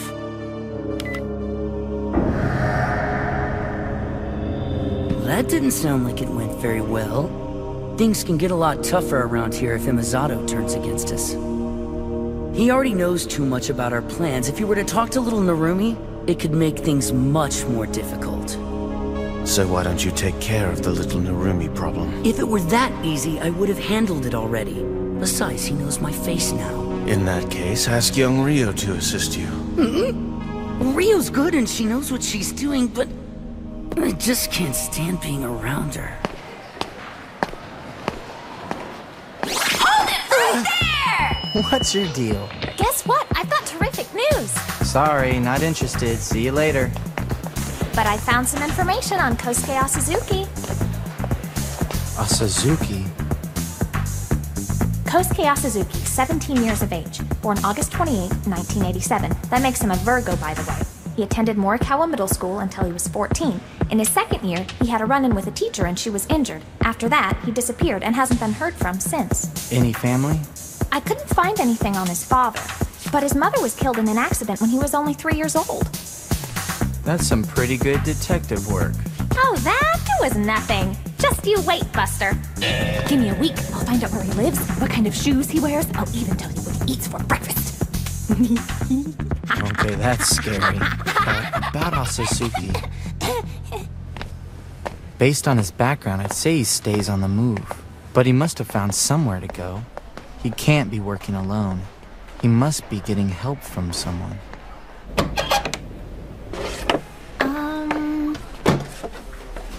Ayumu. Ayumu!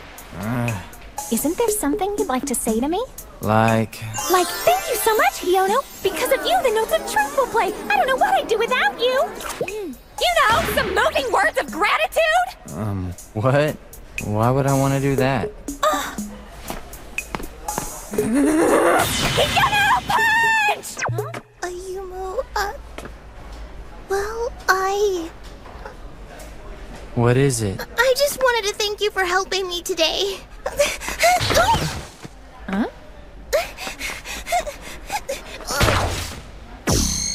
Not the brightest girl. Yeah, not so much. So, what did you do for her? Nothing worth being thanked for. No big deal. I told you you don't give yourself enough credit. What do you want? You should learn to accept gratitude when it comes your way. It wasn't much, but you did help that girl. You didn't have to, but you did. You see, it's important to believe in yourself. That's exactly what I've been trying to tell him. Ayumu, I'd like to talk to you about the Blade Children. Huh? I thought you'd be interested, but I'm putting myself at risk by speaking to you like this.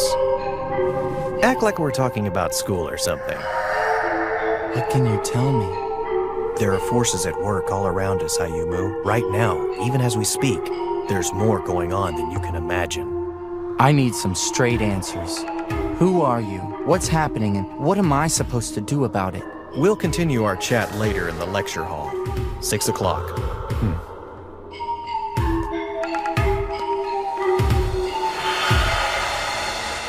Left, right, left, right, left, right. Mr. Imazato. Huh?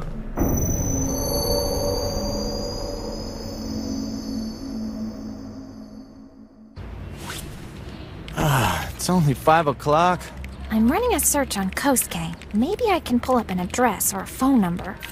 There's nothing on him in the school records. Something's going on in the lecture hall.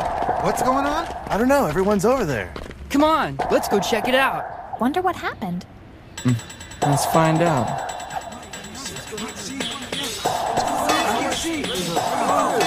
Hey, what's going on in there? It's Mr. Imazato. He collapsed on the floor.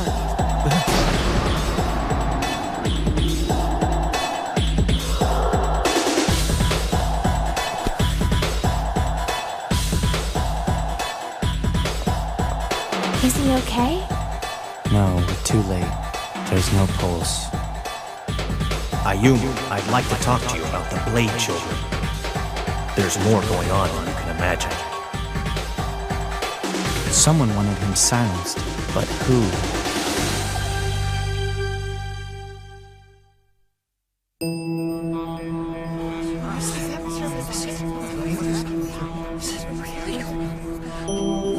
Hey, you guys can't just barge in here and start messing.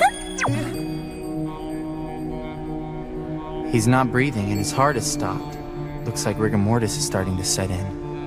Don't bother with an ambulance, it's too late. Someone call the police right away. Now! I'm on it. Alright, which one of you was the first to discover the body? I did. Tell me what happened. I was passing by the class and glanced in. He was just lying on the floor. I called to him, but he didn't answer. How do you think he died? There's no blood. He doesn't seem injured. Maybe he had a heart attack. It wasn't a heart attack. He was gassed. Gassed? I don't smell anything. You wouldn't. The doors and windows are open. The room is aired out by now. Besides, this isn't the kind of gas you can smell.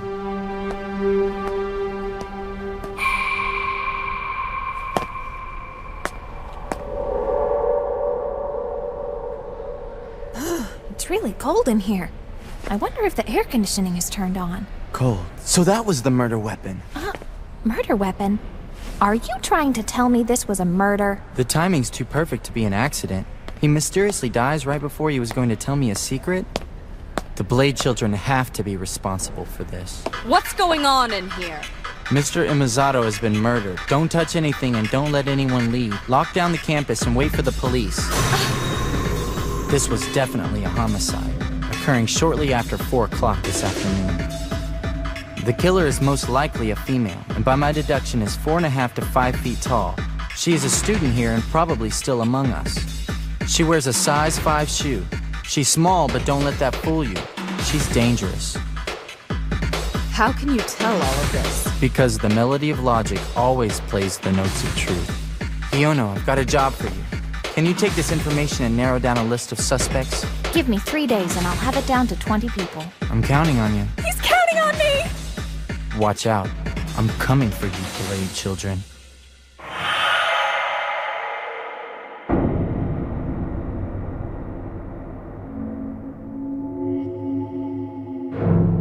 Just as I thought. But there's nothing here. Exactly. The killer took it. The murder weapon, I mean. Another weapon? Yep. Dry ice.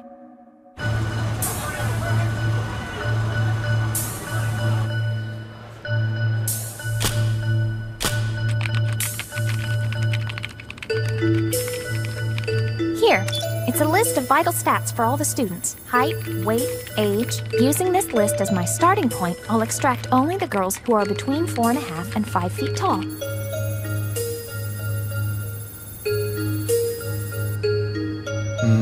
That still leaves us with over 50 girls. This is where my skills really pay off. I hope so. I'll just review all their schedules for today and map out all their movements. Then I'll determine to whom each of them spoke, paying special attention to the area near the crime scene. By tomorrow evening, I should be able to get you a complete rundown for every one of them. I gotta hand it to you. Your investigative skills really are something else. Yeah, I know, aren't they? By the way, I was wondering, what does dry ice have to do with gas poisoning? Dry ice is nothing but frozen carbon dioxide. Imazato was poisoned with carbon dioxide. What, carbon dioxide? Yeah, people don't realize that CO2 can be deadly. Just because it's in the air all around us doesn't make it safe. In highly concentrated amounts, it'll kill you, just like carbon monoxide will. Yikes. So the room must have been filled with carbon dioxide left when the dry ice evaporated. Mr. Imazato went in and basically suffocated. Exactly. Dry ice must be kept at a temperature below -94 degrees. When it evaporated, the temperature in the room must have dropped drastically, leaving spots of condensation around the podium.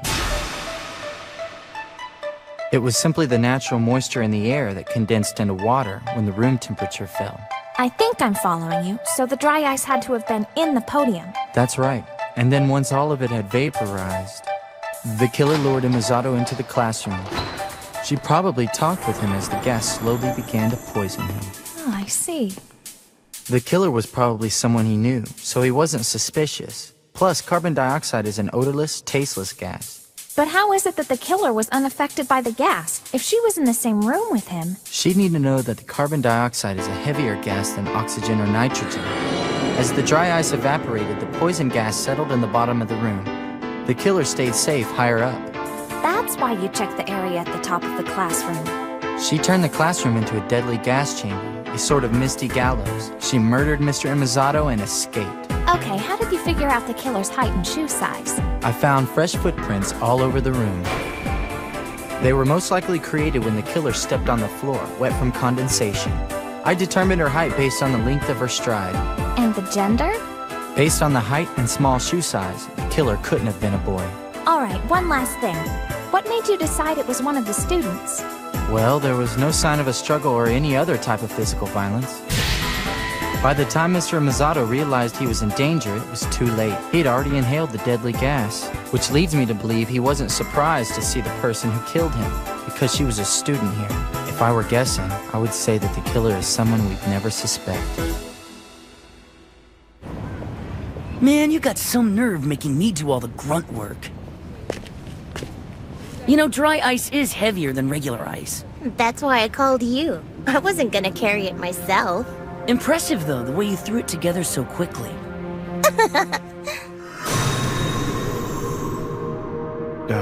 Who's there? Mr. Imizato, I need to talk to you about something important. Ah, Miss Takeuchi. Oh. What's wrong? Is it too cold in here? Yeah. I wonder if there's something wrong with the air conditioning. You know, it's always coldest when death approaches. What did you say? You're determined to stand in our way no matter what, Mr. Imizato.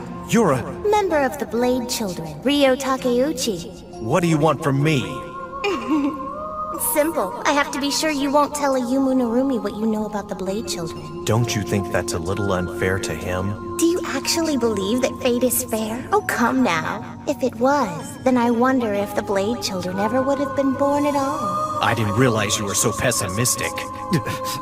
It's not pessimism. It's the stark reality of the situation.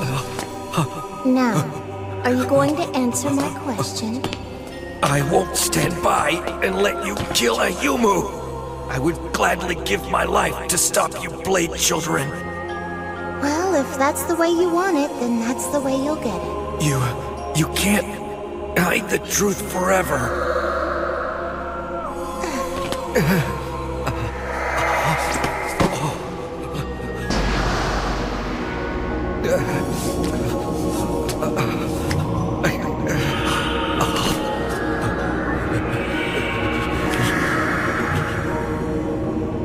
Mr. Imizato?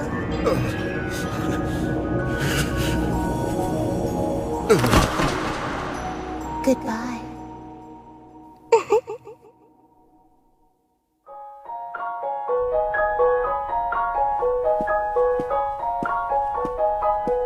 Kiyotaka's little brother is going to be a headache for us. You think so?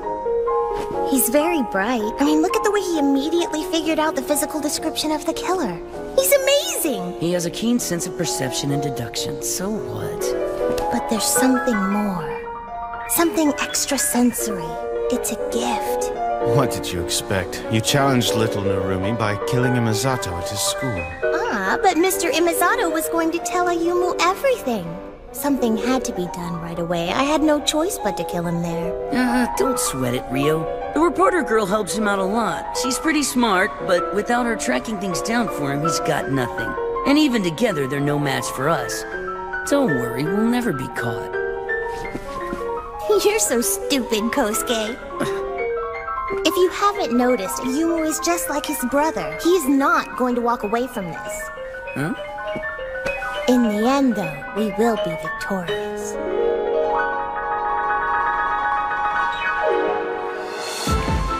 Your deductions are pretty solid, but we just don't have enough data. I can only narrow it down to 10 students. I've tried everything I can think of. Is it gonna be enough for you to go on? I'm afraid not. Besides, my deductions aren't that great. Even if we could single out one person, it would be my word against theirs. So why don't you tell me what I'm doing all this work for? Well, we need more. We need concrete proof. The trap has been set, so now we just wait. I will win out in the end. How could we have known this was just the beginning? Things were about to take a drastic turn we never could have expected.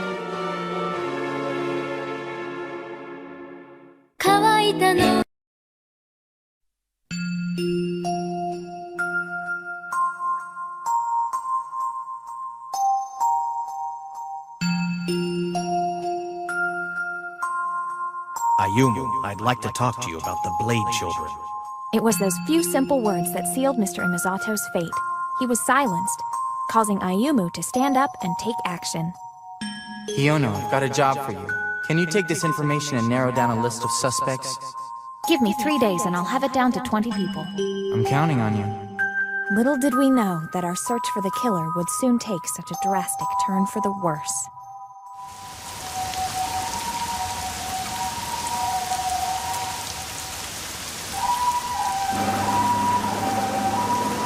Come on, just stay with me. You're gonna be okay.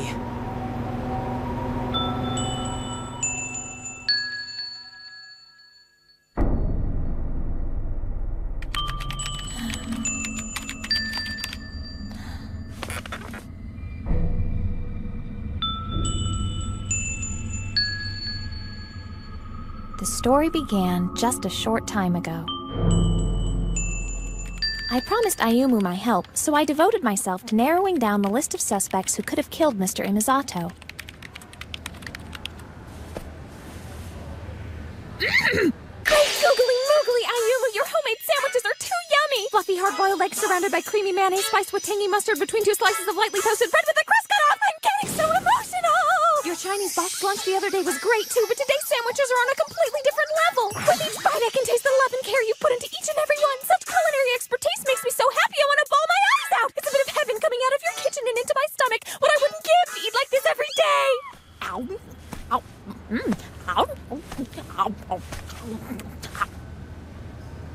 I have a question. Say I do narrow this list of suspects down to 10 or less, and say those 10 are all pretty much the same type of person. How are you going to pick the killer? Actually, it's something that Detective Wataya said that will lead us to the killer. Wataya? What did he say? Remember the death at Sayoko's house? The locked room murder? Yeah. Apparently, Madoka has been investigating Sayoko ever since the murder. She talked to Mr. Shiranagatani again, and he gave up some interesting information about the Blade Children and how they can be identified. What are you talking about?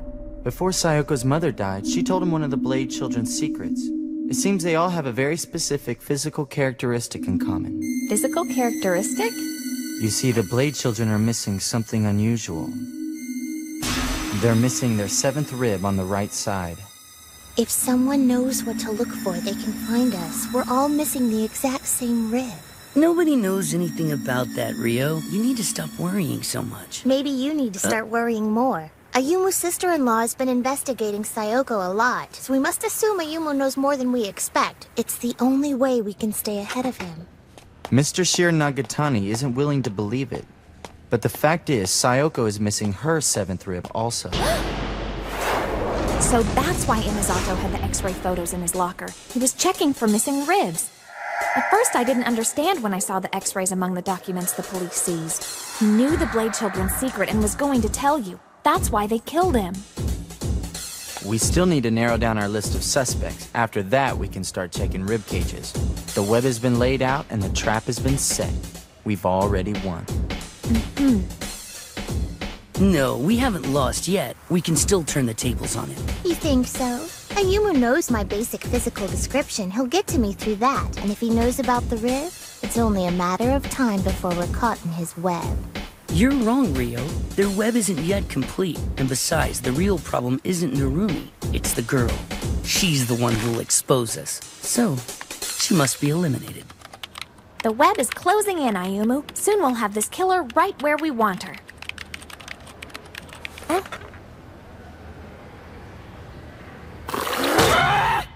Ayumu! I realize that planning your dinner for Madoka is important! However, the least you could do is acknowledge me when I speak to you! We're being pretty open about our investigation. Everyone knows where they should bring their information, right?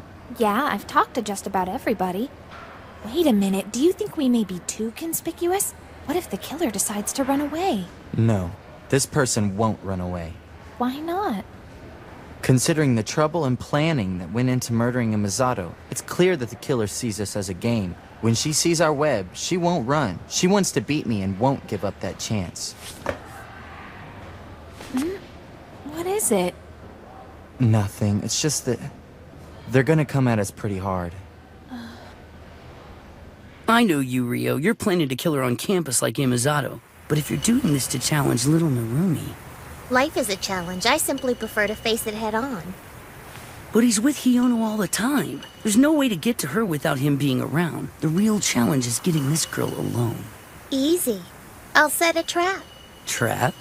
That's right. I'll set up a deadly trap somewhere fun. You know, somewhere where I know she'll have to be. But are you certain you can take care of her this way? I have a trump card. Come to think of it, you are good at creating explosive situations. Hey, Inspector! Guess what? Your brother-in-law is sticking his nose in our investigation again. Are you surprised? He and that school reporter are checking into their teacher's death. I know he's like blood to you, but he simply can't take the law into his own hands. This is a sacred institution. Ayumu, what do you think you can accomplish all by yourself? That's enough for today. Come on, let's get out of here. Okay.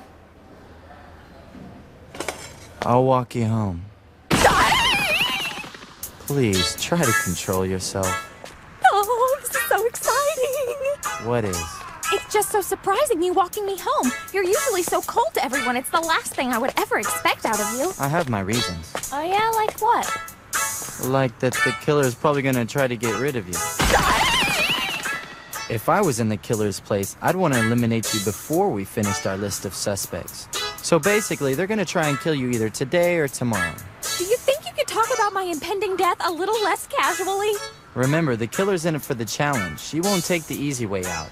If she comes after you, it'll be on campus with me somewhere close by. So then why are you walking me home? Because the last thing I expect is for the killer to play fair. You're just gonna have to trust me, alright? I knew they'd come after you, so I'm trying to limit their options and their opportunities.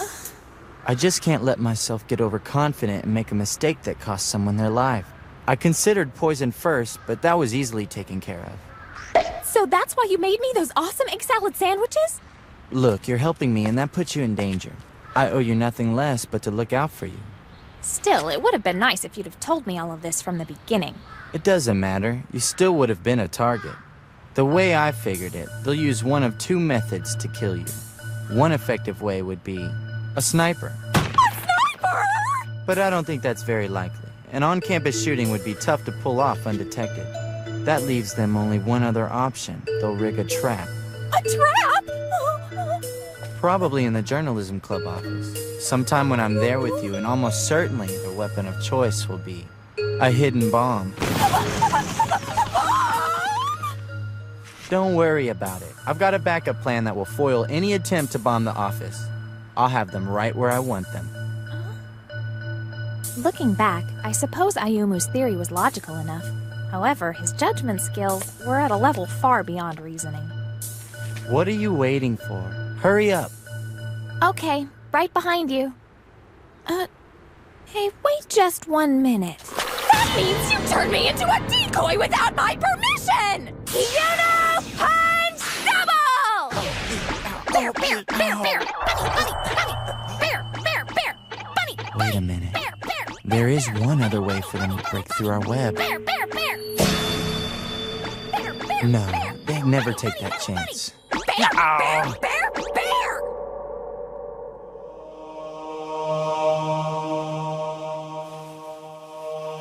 All finished. Aw, isn't he cute?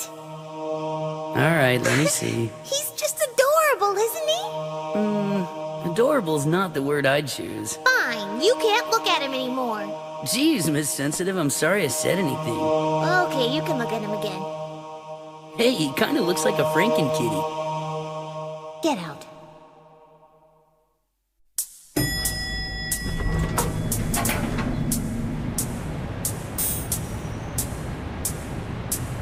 So, you want me to come help you plant that bomb at the school? Kosuke, you just don't catch on too quickly, do you? Don't you see? Ayumu would be expecting me to put a bomb in that journalism club office. He's counting on it. He and Hiono have spread the news all over school about their investigation. It's a clever ploy to get the killer to go after Hiono. Can't you see that? He's not that clever. Don't underestimate him. He is Kiyotaka's brother. Ayumu has keen logic and uncanny intuition. He guesses our moves and sets up contingencies. I think he can tell what we're thinking before we do. So now what? We just waltz into his web? Don't worry. I've got a nice surprise for him. See you later, Kosuke.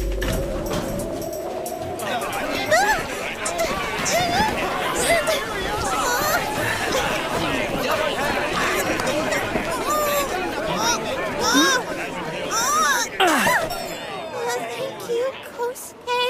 Are you sure you're gonna be alright? I'll be fine. Ayumu thinks he's got us, but he couldn't be further from the truth. What are you talking about? Trust me, Kosuke.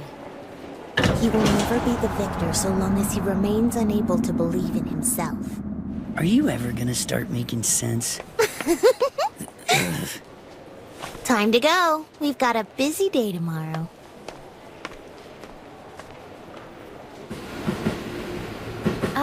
Ayumu, can I ask you something? What's up? Why exactly are you pursuing this mystery of the Blade Children? Unlocking their secrets is the only hope I have for finding my brother. So, why do you feel like it's your responsibility to find him? Well, he's my brother and he's missing. I can't help but worry. Are you so sure? You of all people should know how amazing your brother is, Ayumu.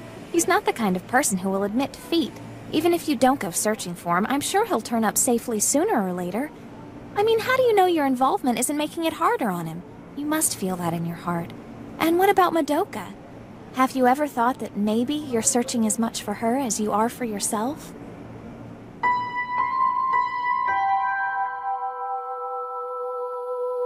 They had been married less than a year when my brother disappeared. For 2 long years, she's been searching for him.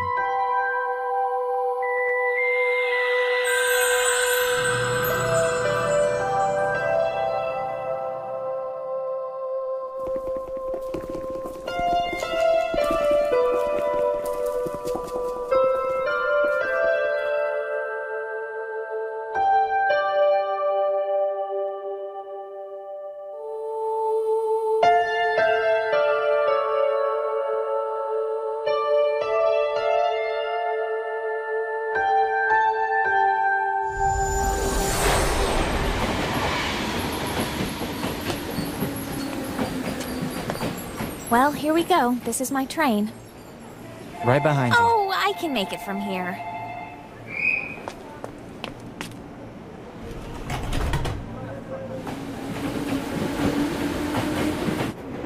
Outside the window, kira, kira, kira, kira. A shooting star streaks.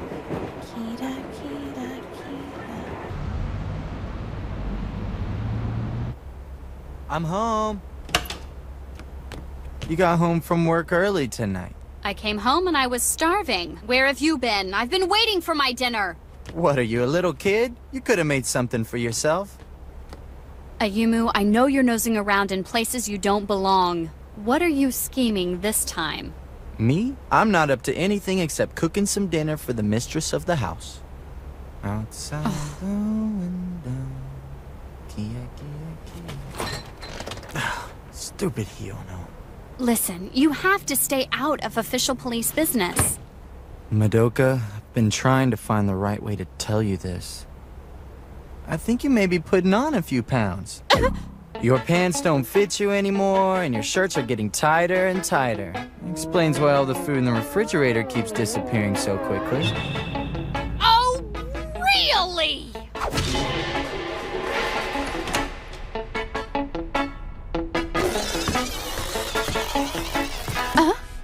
Hang on, wasn't I telling him something? And so, the night before the third and final day wore on for each of us. Sometime during the night, a slow, steady rain began to fall. It was almost as if the clouds felt sympathy for the tragedy about to occur. Ayumu, do you really think there's a bomb hidden in the office? Everything looks to be just like we left it yesterday. They could have hidden a bomb in the computer. But I really don't think we're up against someone who would make such an obvious move as that. Too simple. Once you make up your mind, you're driving me crazy!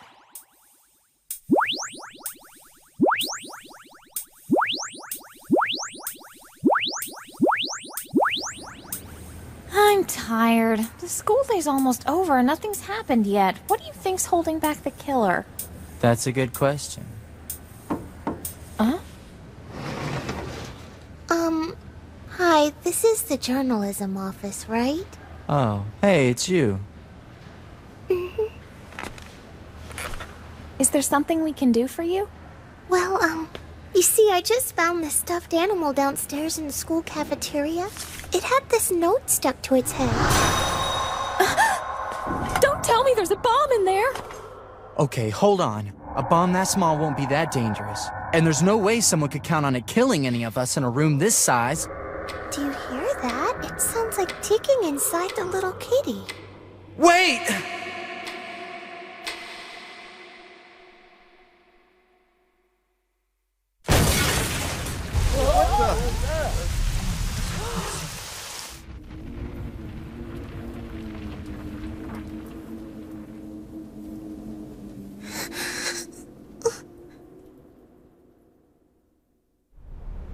Are you crazy?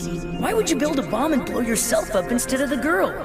It'll be the only way I can keep Ayumu from discovering my missing rib.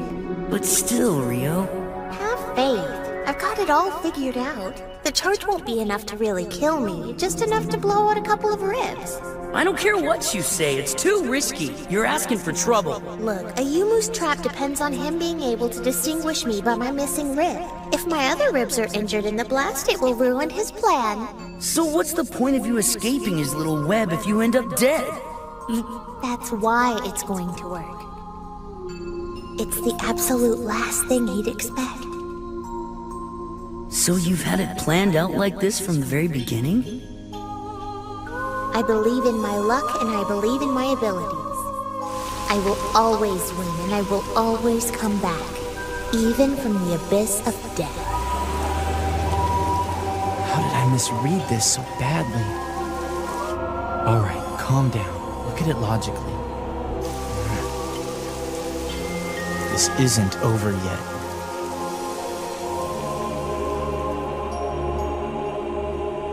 We were right about the bomb in the office, but the rest of it caught us off guard. The girl Rio was badly injured in the blast. She's still in the hospital. She suffered severe trauma from her left chest to her side and lost a few ribs. Ayumu hardly talked at all when the police questioned us about what had happened. He was totally lost in thought. I wish he would stop blaming himself and let me help him figure out what went wrong. Hey, Ayumu? You haven't said a thing to me in hours. Let me help you. It was our plan that didn't work out, and we got an innocent little kid hurt in the process. You're wrong about that. She's not innocent. I didn't really think it possible. The killer would do this to distract from her missing rib. Now I know they'll stop at nothing to conceal their identities. Hold on. Are you saying she blew herself up just so we wouldn't find out she was one of the Blade children? If she had really wanted to kill you, she would have used a much bigger explosive. Her plan was to injure herself. Rio killed Imazato. No way! She's one of the Blade children, and she thinks she's in the clear. 3 weeks since the bombing, she must have let her guard down. I refuse to give up now. I will catch her. It's odd. I I've never seen Ayumu like this. He's usually so calm and in control. Dearest Ayumu, let the... Rio's way too reckless.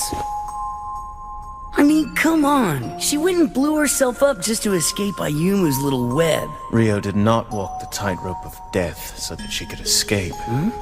Quite the contrary. She took the risk so that she could defeat little Narumi head on. Everything we have done so far has been a preliminary move toward victory. The true match has yet to begin.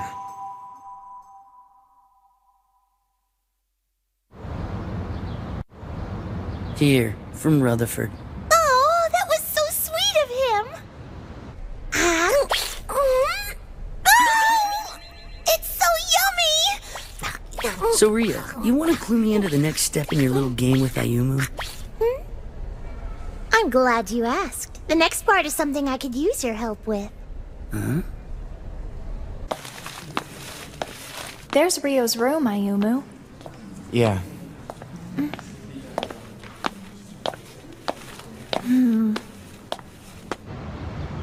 Thank you so much. You're too kind. Well, we weren't entirely uninvolved. Well, you seem to be doing a lot better, though. Yeah, the doctor says I'll be out soon. Too bad that stuffed animal was a failure. What? We tracked down the store you bought it from. I'm sure you assumed the stuffed animal would be obliterated in the explosion, so it would be impossible for us to find out where it came from. So you were either careless or lazy and bought it at a store near the school. I found plenty of them on the shelves. You failed, Rio. The store clerk even remembers you buying the stuffed animal the day before the incident. What are you talking about? Don't play dumb. The store's security camera captured the entire transaction. You see, Rio, my information network reaches well beyond the school grounds. Sorry, you didn't stand a chance. The truth of the matter is, there was no security camera, and the clerk only thought he remembered seeing Rio at the store. It was all made up, just to see if she'd come clean. Now it's her turn. Time to see if she calls our bluff. I know you're one of the Blade children. You won't get away. I should have expected this from Kiyotaka's younger brother, but I am impressed you discovered I'm one of the Blade children. However, if we keep butting our heads like this as equally matched opponents, I don't think we'll ever see this thing through to the end. Okay, Kosuke! Yo, long time no see. Asazuki. This is one messed up situation. Are you sure you want to go through with it? I've always known that it would come down to something like this. And besides, if I can't make it through this, how can I ever hope to beat fate? So, little brother, the time has now come to begin our final game. And put an end to this.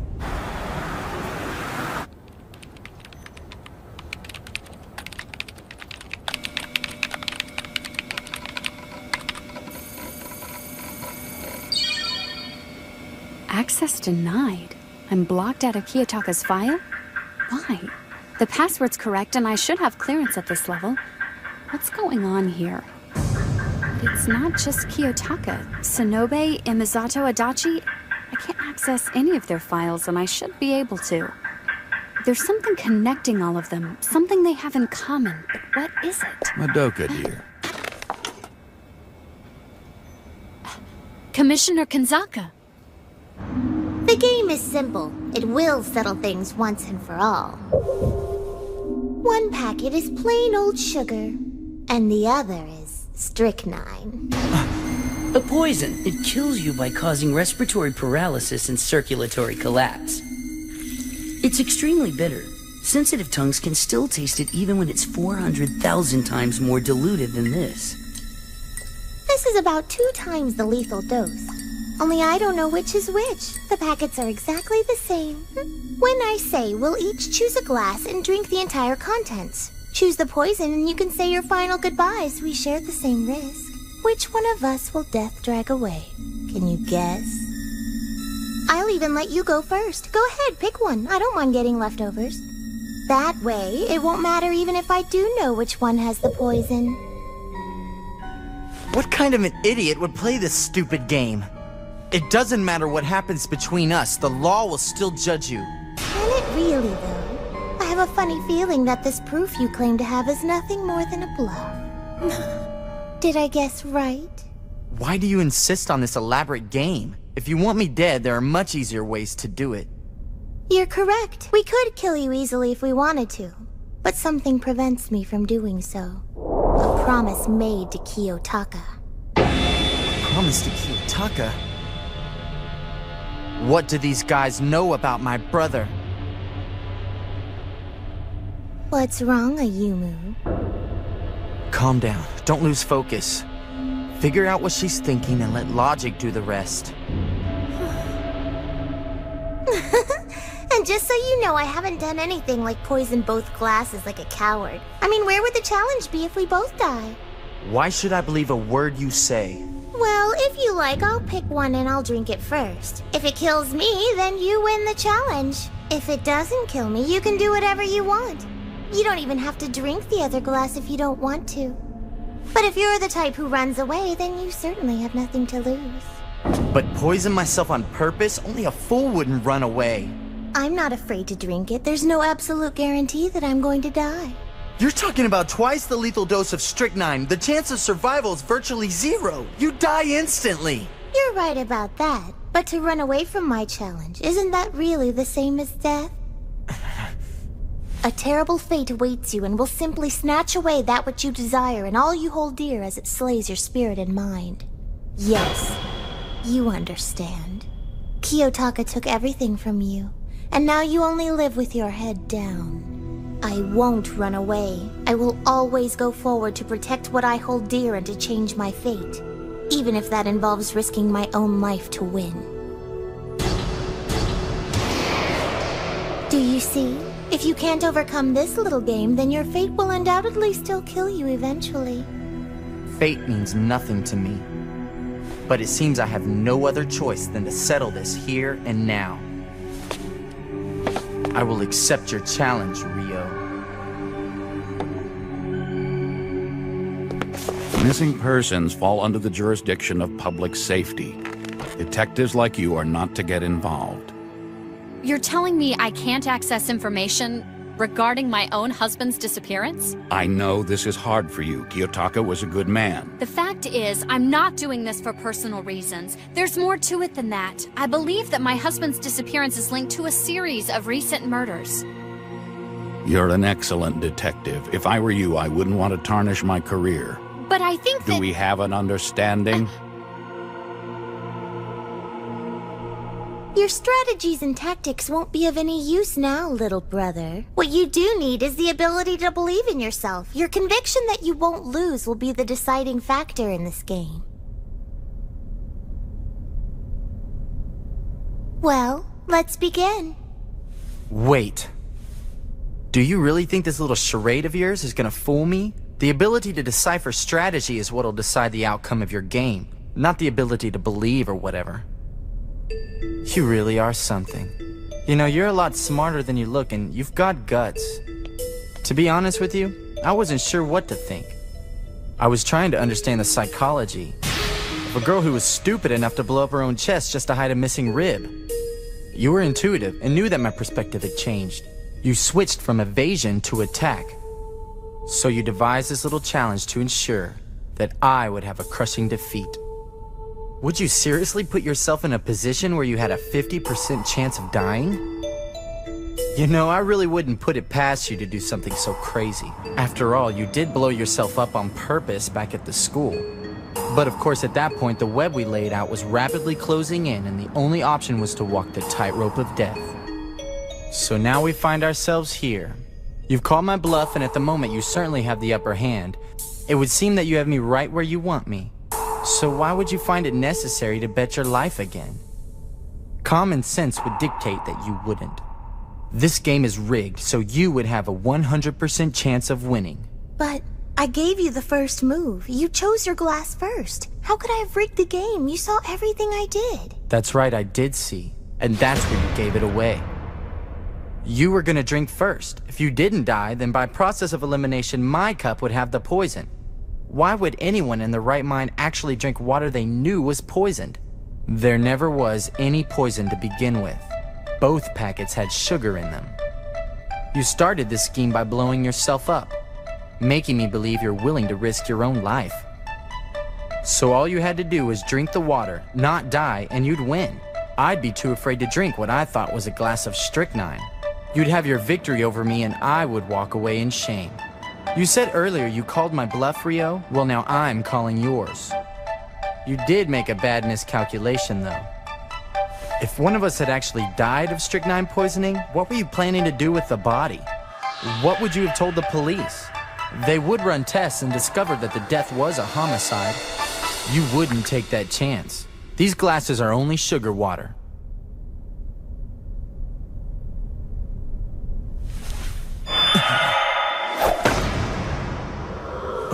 Ayumu! Impossible. That tongue-piercing bitterness. Strychnine. That's just what I expected. You talk big, but when it came down to it, you hardly touched the glass to your lips before you gave way to caution. You didn't drink nearly enough to kill yourself. That's no way to go about changing your fate. You believe me now? I promised a fair game. She really is willing to risk everything. Just as Rio thought, the ability to believe in oneself decided everything. Little Narumi's reasoning was correct. Neither of the glasses contained poison. It was nothing more than an extremely bitter-tasting cold medicine. But Rio blew herself up at the school and raised the stakes. Little Narumi had to deal with the fact that she would risk her life for what she wanted. Plus, we made sure to point out that the strychnine is very bitter. As soon as the cold medicine touched his tongue, he couldn't drink any more. If he'd really believed in himself, he would have gone through with it and he'd have been fine. In the end, he gave in to his own self-doubt and lack of self-confidence. He was supposed to believe in his reasoning and drink the water. How can you face your destiny and fate if you can't have faith in yourself? Hold it right there! I'm sorry, but I refuse to believe that Ayumu's reasoning was wrong. But the results are in. Just look at him. It's obvious his reasoning was flawed. Not a chance, Rio! I believe in Ayumu! There is no poison in this glass, and I'll prove it. Huh?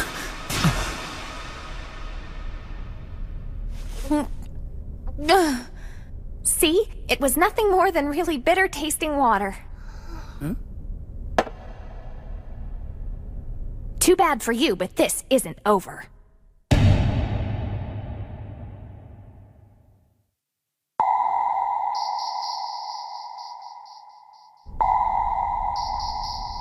Regardless of what you think, Ayumu hasn't lost to you. You owe us another match.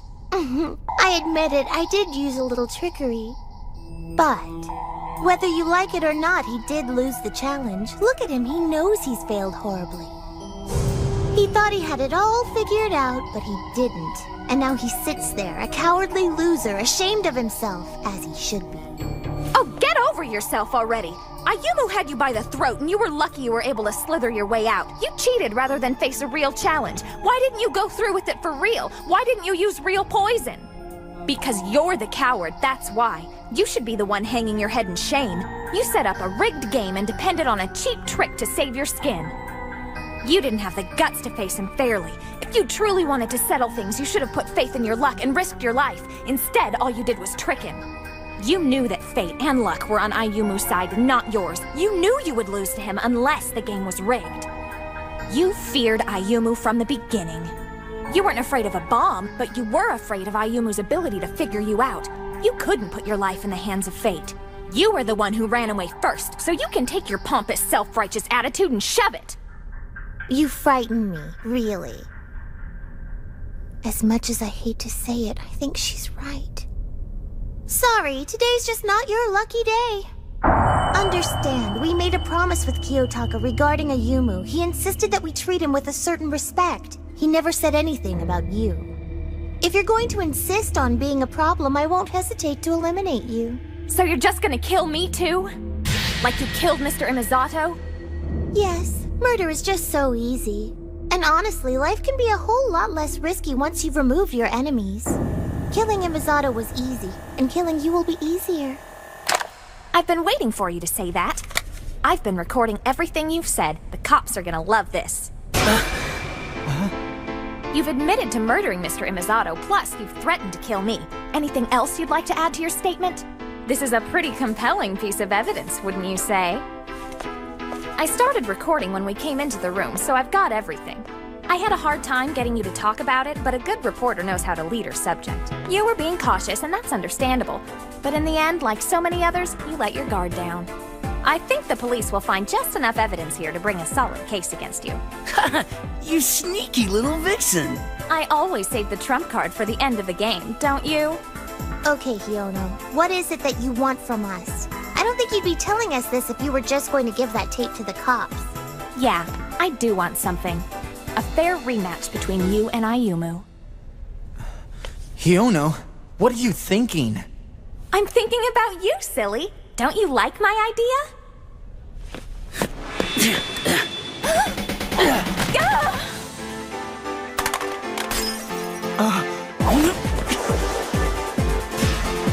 Ayumu!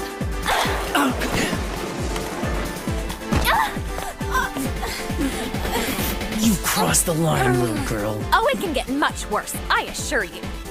Ayumu, you have to hurry! Run! Get the tape out of here! I wouldn't if I were you.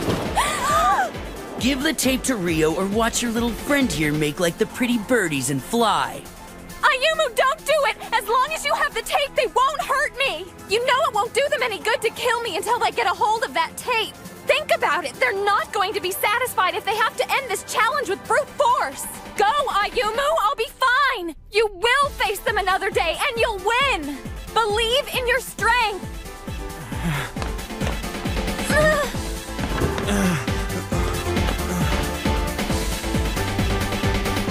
Damn. Oh well, I guess we should just hold on to her for a while. Kosuke, you might want to consider letting go of her. Do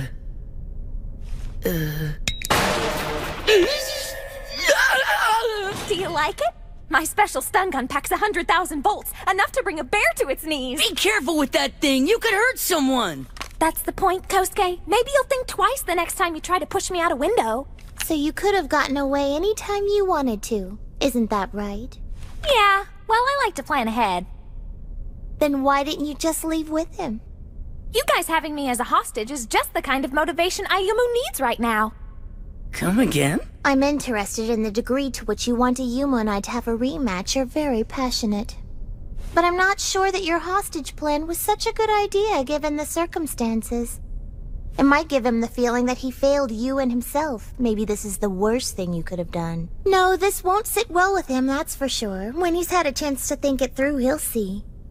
The poor boy is finished, Hiono. You know, they say when you fall, it's best to fall straight to the bottom. And the farther you have to crawl back up, the stronger and greater you will become as a result.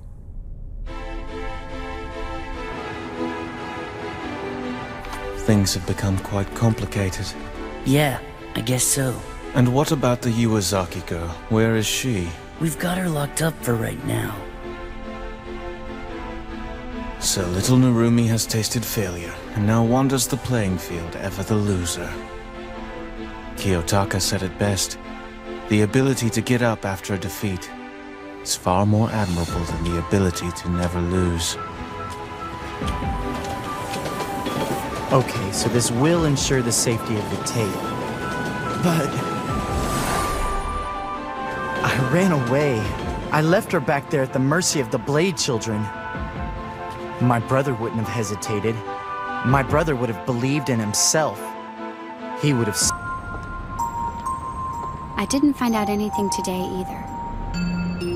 Not about the Blade Children, not about Kiyotaka, not about anything at all, and it's tearing me up. I'm home. Ayumu? Is dinner ready?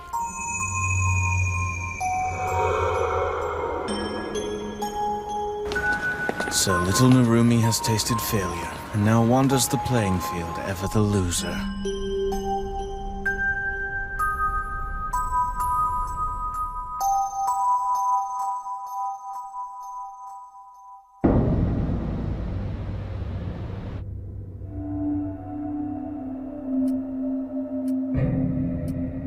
This feeling. I know this. It's like when Kiyotaka disappeared, when he just vanished without any warning. Ayumu! Why are you yelling at me already? Do you have any idea what time it is? A kid your age shouldn't be walking the streets this late. It's only 9 o'clock. Not even grade schoolers are asleep yet. Listen, I'm probably gonna crash over to a friend's place tonight. So sorry, you're on your own for dinner. And try not to oversleep tomorrow. See you. Ayumu, wait! You are going to come home tomorrow, aren't you? I mean, I wouldn't know what to do. I couldn't handle you disappearing like your brother did. I've said this before. I am not like my brother. Nothing like him at all. Look, you're acting really weird. What's going on? Good night, Madoka. And don't forget to set your alarm. Ayumu!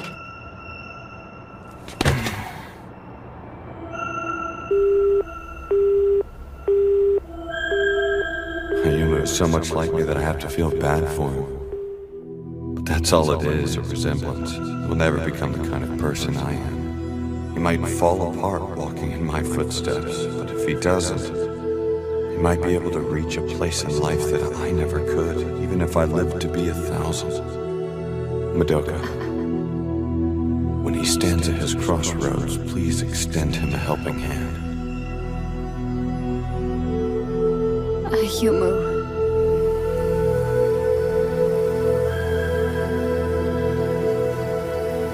Was I right? Ayumu, you have to hurry! Run! Was I right to run away? Was I right to run away like a scared little kid and leave her behind?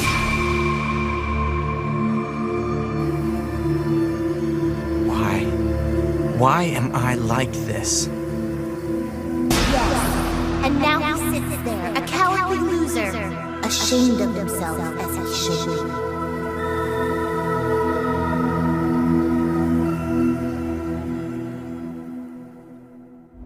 Outside the window, kira kira kira ki. A shooting star streaks, kira kira kira ki.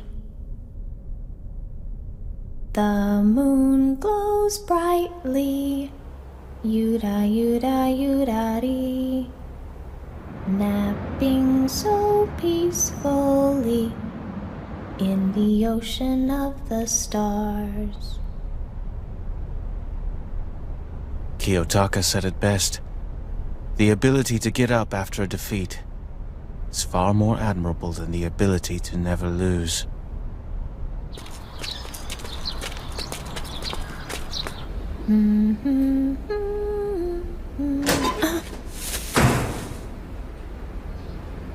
Breakfast is served. You're late. I am a VIP, you know. Yeah, whatever. Here you go, Kyoko. My name's Hiyono! Just bread and milk? I always have a Japanese-style breakfast with egg, miso soup, tofu, and seaweed. Anything else just goes against common sense. What does an idiot who lets herself get kidnapped on purpose know about common sense? I am not an idiot.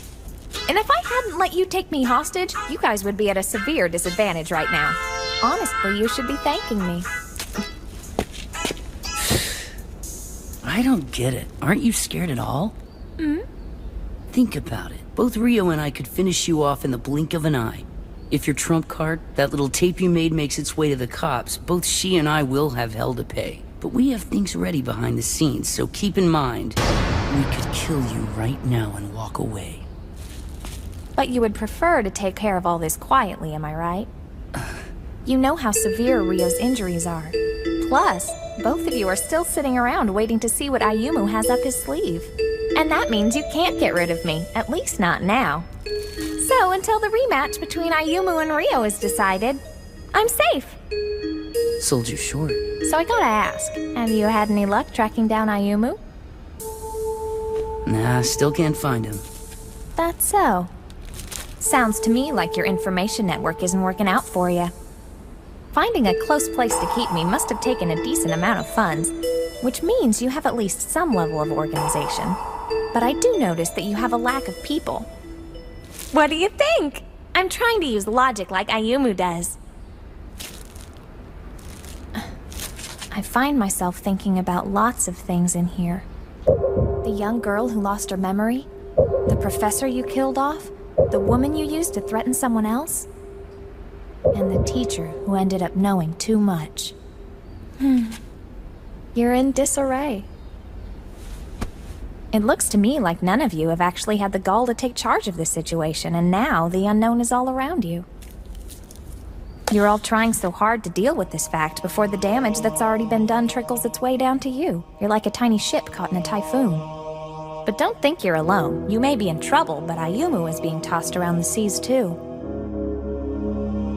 All of you are sitting right on the edge of drowning. If you don't find some footing soon, all of you are going to be swept away.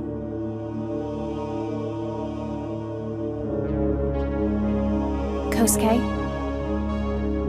tell me, what exactly are the Blade Children? You want to keep living, shut your trap.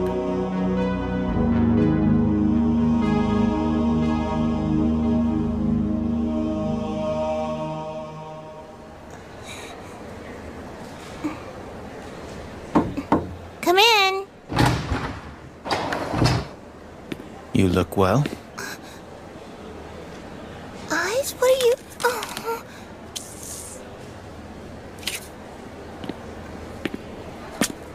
I grew worried after Kosuke told me what happened last night.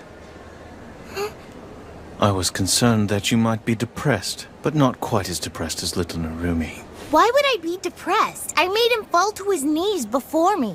But then, you lost to the Iwazaki girl. I don't feel like I lost anything. I just feel a little ashamed about the way it all went down. Because things didn't turn out the way you expected them to.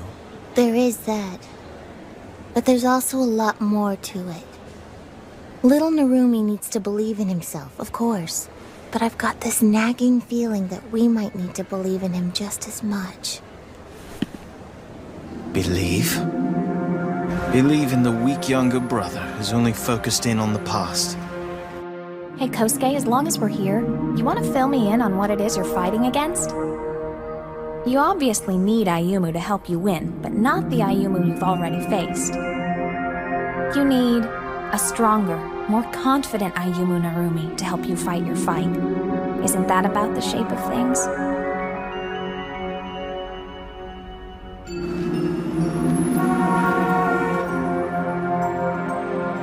But he's the only one who can save us. Correct me if I'm wrong. That is what Kiyotaka said.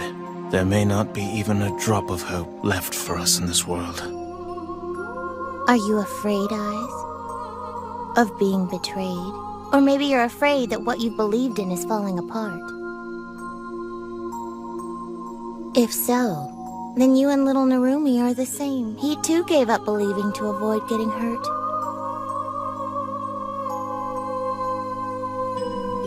I try to avoid things that wear me out, like fighting hard.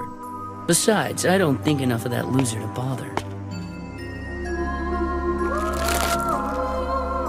I don't care if I'm not saved. I committed murders of my own free will, and I became a criminal of my own free will. I don't expect that I can ever be forgiven, but when that time for redemption comes, I won't shy away. I look forward to meeting it head on.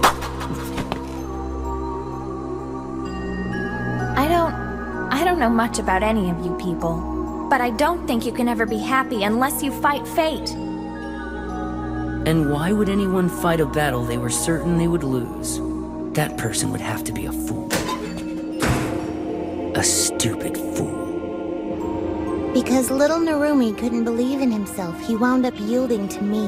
And because Hiono could believe in him, she ended up getting the best of me.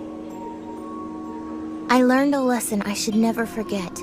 Only the believers in this world can find true happiness. Rio, are you going to face little Narumi again? I'm not really sure. I don't know what kind of fighting he's capable of, or if he can even make a comeback at all. But if he does come back, I'll meet him with full force. This time I'll come out swinging and show him what I can do. And though it may be sad, that is the only way we can ever hope to change our fate. Fate. Rio, we may be cursed, but we are still friends. I don't want you to die. Take care of yourself. Eyes? Thank you. For the melon.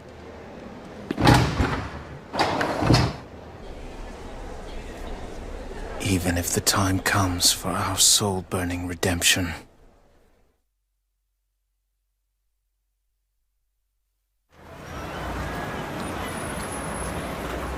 You know, the investigations just aren't progressing at all. Imizato's death, bomb incident, we can't figure out a clear motive for either. We checked into how those two could be connected, but turned up nothing substantial. You don't want to hear it, but the only connection we could find, of course, is that your brother-in-law Ayumu is involved in both incidents. Yeah. Ayumu. He's trying to follow the same path as Kiyotaka. The same path that caused Kiyotaka to disappear after he announced his pursuit of the mystery of the Blade Children. He might fall apart walking in my footsteps. I am not like my brother. Although he's traveling the same path, Kiyotaka's shadow may be trying to crush Ayumu. Nothing like him at all. He might be able to reach a place in life that I never could, even if I lived to be 1,000. When he stands at his crossroads. Hey, wait! Where are you?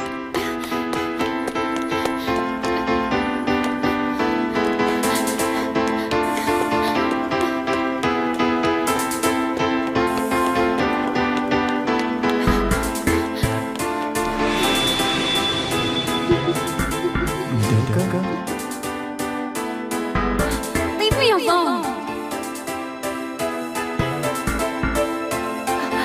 It's you. Yeah. Nice to meet you, Ayumu.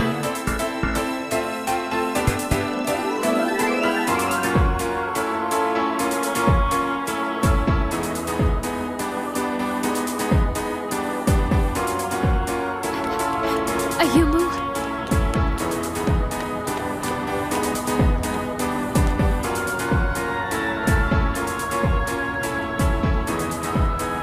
Where in the world have you gone?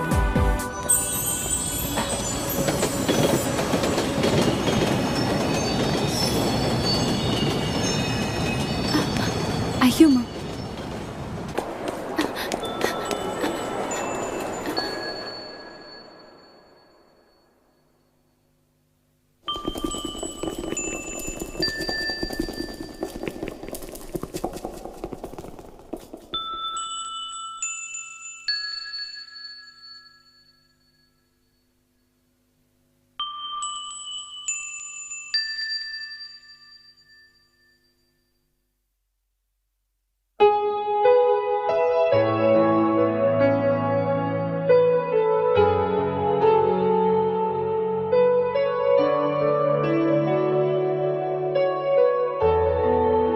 Fate can never be changed. You so sure?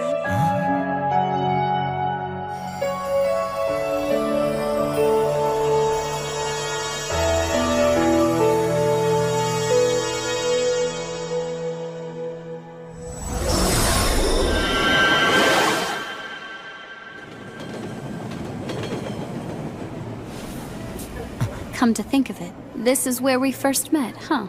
Madoka? Remember that day, what you told me?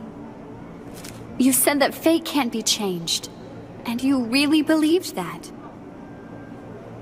This is a new one for me. I've never seen you look like this. I thought I was supposed to be the one looking down and depressed. I'm not depressed, okay? You are the spitting image of Kiyotaka. I told you before, I am nothing like my brother. Oh no? You've always chased after Kiyotaka ever since you were little, but you've grown up to be so angry. Angry at yourself for never being able to catch up to him. I couldn't care less about that. If you actually believe that, you wouldn't get so worked up about it. And you should really try looking at people when you're talking to them.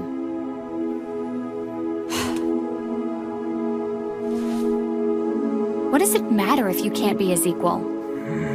It doesn't mean your life is over, you know? You wouldn't understand. My brother stole everything from me. If I don't win, I can't take it back. If I don't win, my whole life is... It's okay.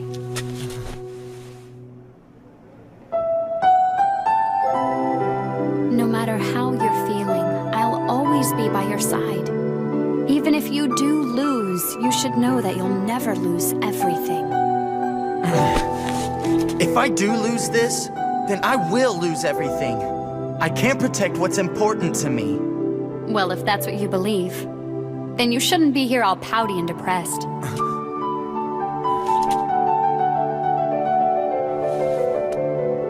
It's fine if you want to come home crying once in a while. 'Cause if you stay in this state, you'll never win anything. And besides, regardless of whether you win or lose, I still need your help around the house. You are in charge of the kitchen work and the laundry, after all. Don't forget that.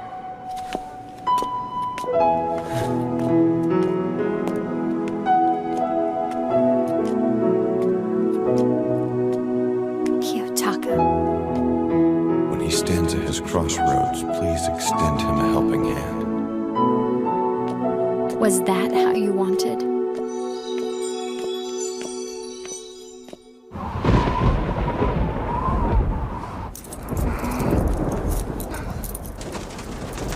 Is that rain?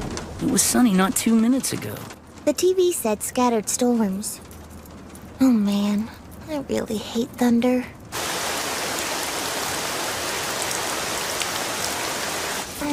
Kosuke! These stupid puzzle rings won't come apart. There'd be no point if they came undone easily. I'll undo you, smarty pants. Jeez. She can be so childish. I can't get these stupid things apart! Whatever.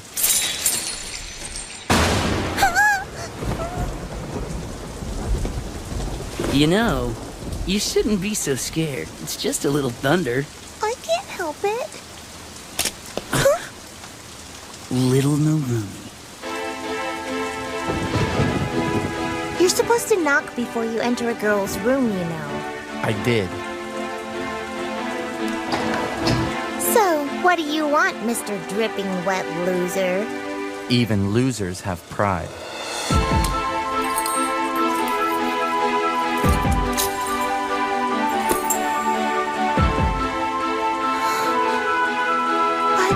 Let's play a little game.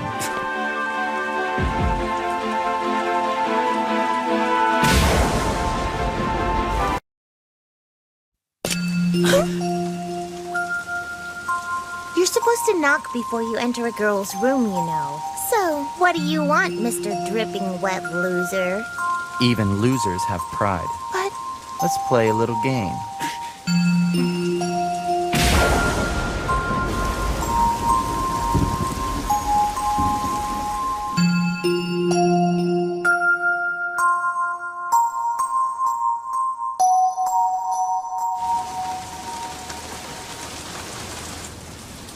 At this moment, we have a total hold on Hiono's life.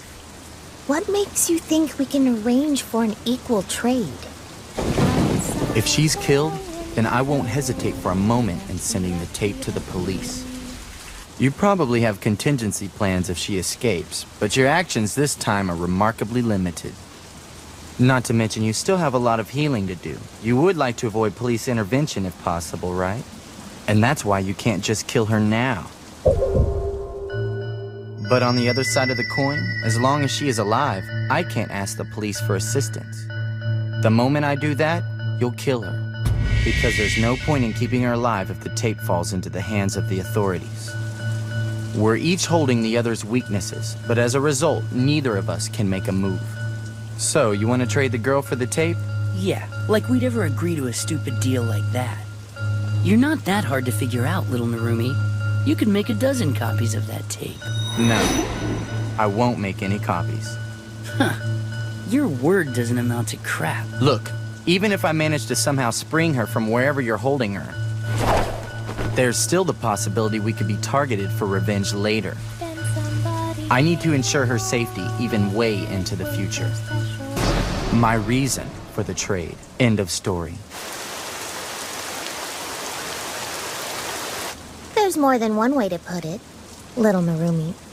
If you don't hand over the tape, then we can and will get rid of Hiono whenever we think is the right time. My only choice would be to immediately hand the tape over if that's true. But it isn't. You're not the kind of people who would be satisfied if I surrendered because of such violence. I'm not proposing a deal or a simple exchange. I'm proposing we finish what we started yesterday. You want to exterminate me. And you'll let us do that? The lightning flashes. Pika, pika, pika-ree. Oh, come on, Ayumu. If you don't save her soon, the imprisoned princess will have to liberate herself. Let me tell you one thing before going further. If we exercise angel-like fairness and give little Narumi a chance to fight and a chance for victory, then we are also prepared to snatch his life away like a demon. That was a restriction to which we and Kiyotaka agreed. In other words, I absolutely can exterminate you in this situation. So if you give your opponent the same chance, then being unfair and deceitful is no problem? That explains why you attack everything like it's a game. Little Narumi, if you can make a comeback now, then it is just as Kiyotaka said. So tell me, exactly what kind of trade is it that you had in mind? We each have something the other wants, wouldn't you say? The tape and the hostage. Whoever ends up with both is the proud victor. Follow me? Of course I do. So here it is. As of right now, the tape is in a place where I won't be able to recover it until after 2 p.m. tomorrow. Next step, I set things up so that if by chance anything should happen to me along the way, the tape ends up in police custody.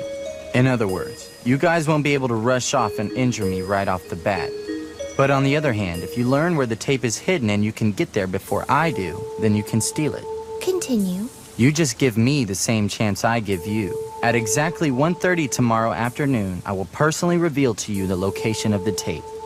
At that time? At that time, we tell you where we've been hiding that little girl of yours. So it is just a simple exchange. Not really. Both sides will know exactly where the other one is going. Don't you think you could find some creative way to slow your opponent down? I see. What you're getting at is that it would be possible to get both, given the chance. Exactly. That's the kind of game I'm proposing. The one who gets their hands on both prizes while blocking their opponent's moves is the winner. Your rules are a little vague, don't you think? You can decide on the rules. It's up to you, though, to make it a fair game of wits. That is my trade. Will you accept my challenge? Or run away?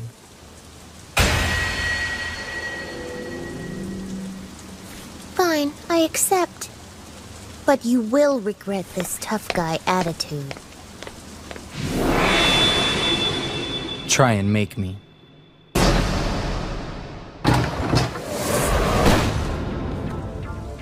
We've been had. Hiono was right about this all along. That isn't the same little Narumi as before. What do you mean? Up till now, little Narumi never had confidence. His reasons for fighting were weak. He never had a clear purpose for himself in mind. But now, rescuing Hiono is the clearest purpose he could find. You guys having me as a hostage is just the kind of motivation Ayumu needs right now. That girl has turned this whole thing upside down. Idiot. You can still win this, you know. Besides, it's not like you to be such a weepy mess. Yeah, you're right. Sorry. We need to concentrate our efforts on finding a way to outwit and bring death upon that little Narumi. That's right. Even if you do have pride, it will make you regret every ounce of it. Well, it looks like I managed to drag Rio into the game. Now the real show starts.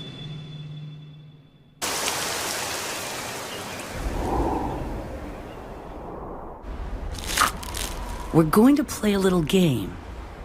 Another one already? We weren't the ones who suggested it. This time it was little Narumi. Are you serious? Oh, I can't wait!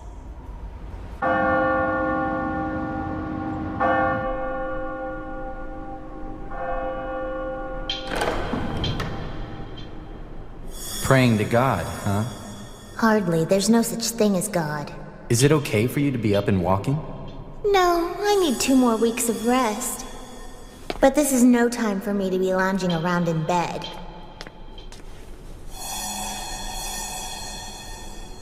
Well then, let me explain how the game will work.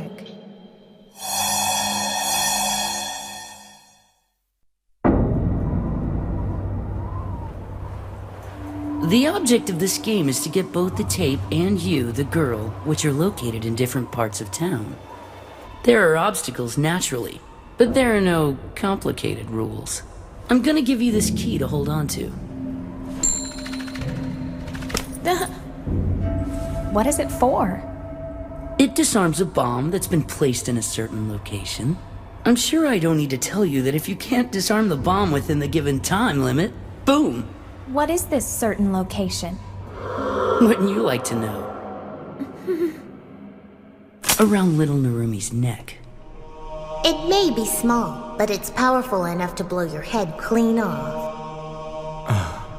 By my watch, the bomb will explode at 2:30 p.m., so you'll want to synchronize your watch with mine. I know I don't have to say this, but the device won't come off without using the key. If you try and remove it by force, it'll just... Boom. I get it. And the key has been given to Hiono. Your time limit is 1 hour. If you can meet her before then, you'll survive. But if you do anything during the game, like call the cops or ask anyone for help, the collar will explode immediately. You can expect a fair game from me. Now, at 1:30, Hiono will be released, and the game will begin. How you decide to use the girl is all up to you. So you're looking for a fair 2-on-2 match, is that it? I suppose you could say that. Oh yeah, and we won't touch her for the first 10 minutes after the game begins. But after that, we'll start making our moves to capture her again. And of course, if we acquire the tape first, we'll eliminate Hiono without a moment's hesitation. Since we're allowed to keep our opponents from reaching their goal, I suppose it's only natural. We've got cell phones, and we've given one to Hiono as well. You can ask her for her present location yourself. All 4 of our numbers are programmed in, so you can call your opponents at any time. However, it is up to you whether to accept a call from them or not. Wow, how thoughtful of you. This is a large battlefield. Without the phones, the required teamwork would be rather impossible. Think. If I try to meet her while on my way to get the tape, it would have to be at a place near the tape's location. Naturally, these guys would be homing in on just that spot, which would increase the risk of Hiono being attacked. But if I make our meeting point at someplace far away, the chance of the tape falling into enemy hands is high. Even if I can elude the enemy enough to try to meet Hiono after getting the tape, there still might not be enough time. I'm walking a tightrope, no matter what I do. Are you already regretting your decision? Sorry to jump the gun like this, but I want to confirm that Hiono is okay. Go ahead.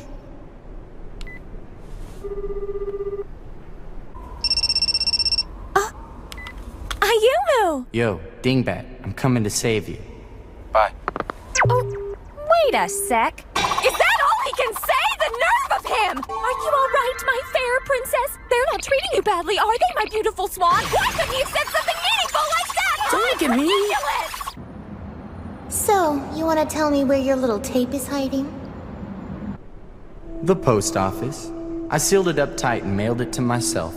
It should arrive around 2 p.m. today. That's some good thinking there. I'm sure you've thought of this, but keep in mind that if you arrive at the mailbox before me and check the mail, you won't be able to steal the tape if it hasn't been delivered yet. The mailbox key, I take it? The box is in an apartment building. Next to the manager's office are the mailboxes for all the tenants. Probably to ensure protection of privacy. If I wind up dead from this and you guys still can't get to the tape, my sister-in-law will undoubtedly check the suspicious package. Basically meaning it lands in the hands of the police. Impressive. You really thought this thing through beginning to end, haven't you? What, couldn't you have predicted that? I mean, come on. I predicted you would put this kind of bomb on me right from the start. Timing is more important than being the first one there. Kosuke is already near little Narumi's house, but now there's no point in having him rush there. This key is a bottleneck. We don't need it to open the mailbox, but if we don't, we run the risk of being seen by the residents or the manager. Which means that I now have a move to make, and it's going to cost us a lot. The stage is set. Everything's in place for our next match. The time limit will be 1 hour.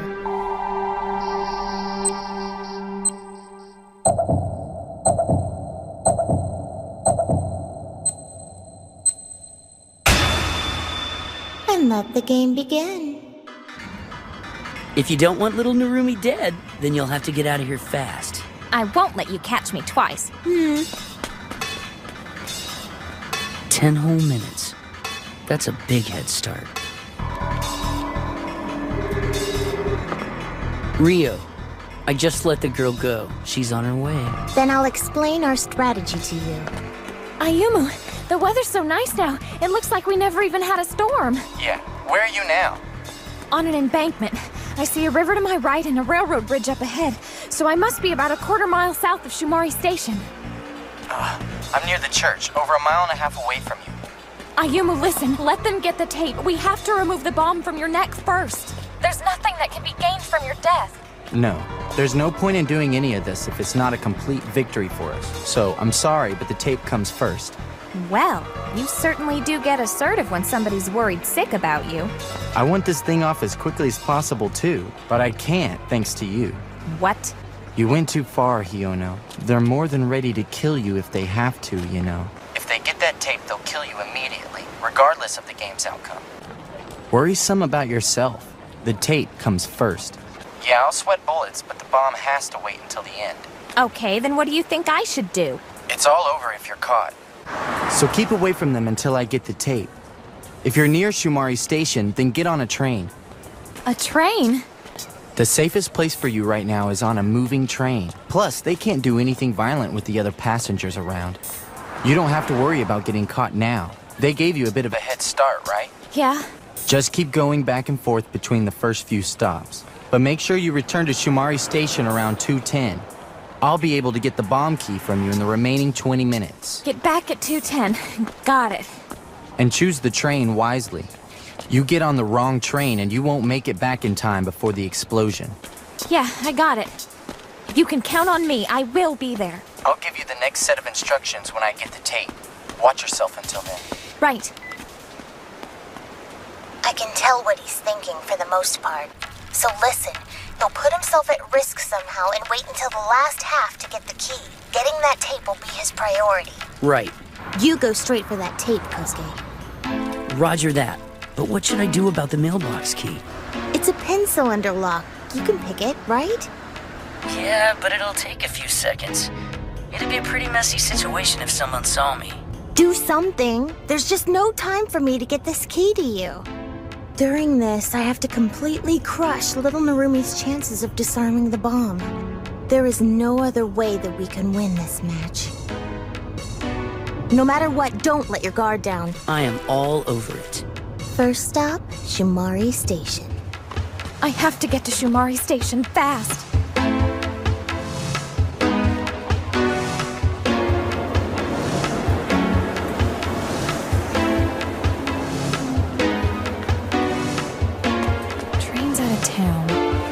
Platforms 1 and 2 are for unloading trains only. That leaves platforms 3 and 4. This is exactly how little Narumi would think. Hiono needs to be in a location where her safety can be guaranteed. Her best bet for this would be inside a moving train.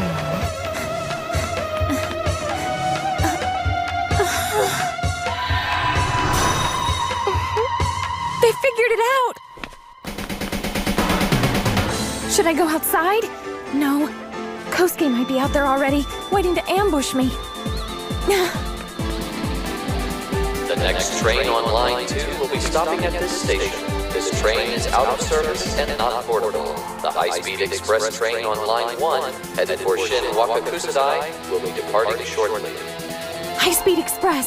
The doors will be closing now. Please refrain from rushing. No, should I get on?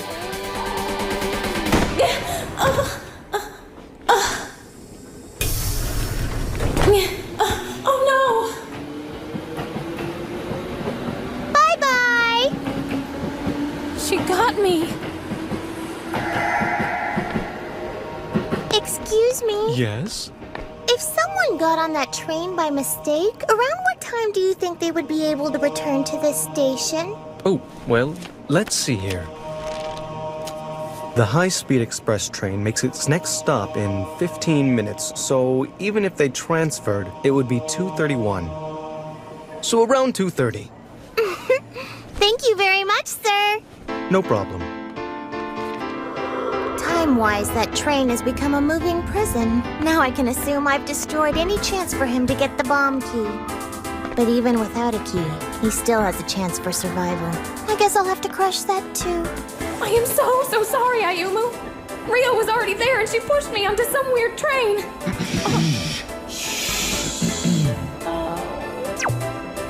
I'm sorry. I'm so sorry. I won't make it back before the bomb. Calm down.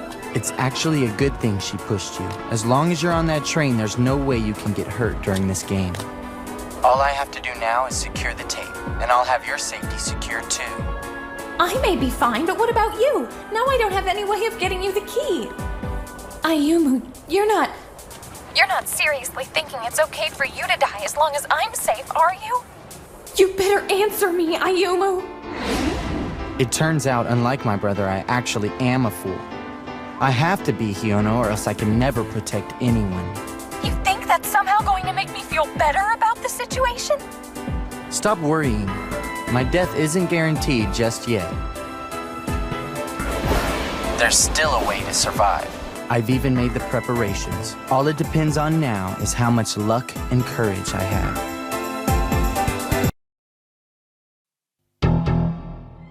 What is it for? By my watch, the bomb will explode at 2:30 p.m. You want to tell me where your little tape is hiding? I mailed it to myself. It's at a post office. It should arrive around 2 p.m. today. Ayumu, listen. Let them get the tape. We have to remove the bomb from your neck first. There's no point in doing any of this if it's not a complete victory for us. Sorry, but the tape comes first. You go straight for that tape, Kosuke. I am all over it. You're not seriously thinking it's okay for you to die as long as I'm safe, are you? It turns out, unlike my brother, I actually am a fool. I have to be Hiono or else I can never protect anyone.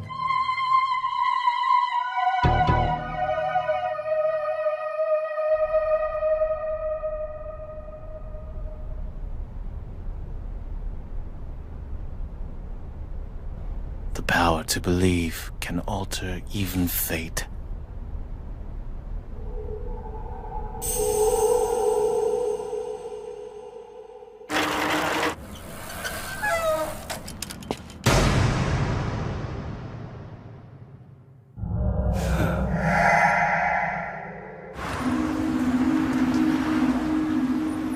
Are you listening? Yes. Before I say anything else, just know that I'm gonna be okay. Rio said that she has a switch in her possession that can detonate the bomb. If that's true, which I think it is, then she can probably disarm the bomb as well. I'm willing to bet on it. That doesn't make me feel any better. What are you gonna do? Create a situation where if she doesn't disarm the bomb, she also dies. You can't. I'll call again soon. No. Just relax and try not to worry. Ayumu. Excuse me, miss?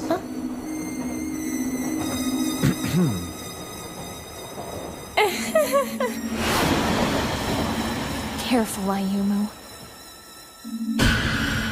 Since he doesn't have the release key, little Narumi must be depending on my disarm switch as his last resort. Knowing him, he'll try to create a scenario that would force me to press the button. But he would only do that if he were positive that I would die in the explosion. To do that, he'd have to somehow increase the blast radius of that tiny bomb around his neck. More than likely, he'd want to set a large amount of kerosene or gasoline ablaze when the explosion occurs. Naturally, his possible locations would be limited. A place with nobody around, a place near Shumari Station in case he failed to get the key, and the only such place in town is the area around this bridge. So, before the game started, he must have hidden it around here somewhere.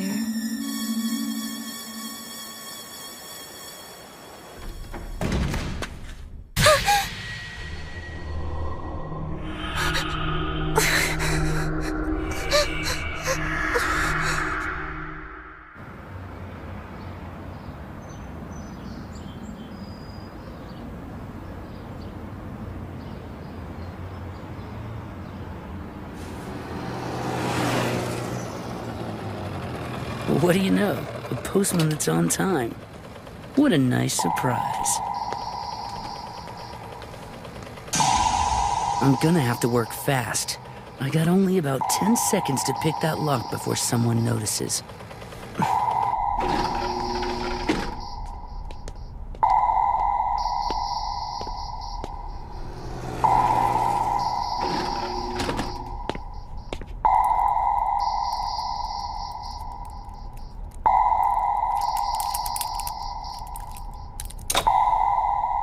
So sorry, little Narumi.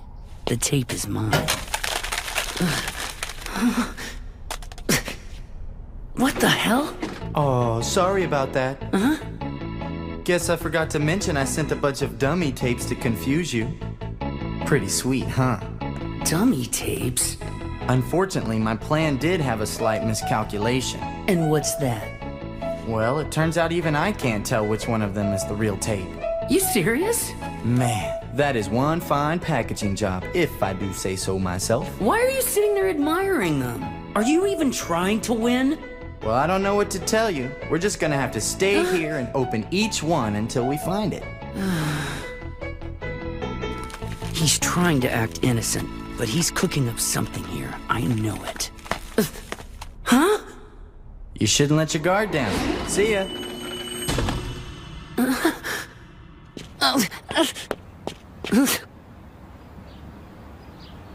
Ready, set, gotta go! No! Stop, you thief! Phase 1 complete. Now I just have to find a way to get this bomb off my neck.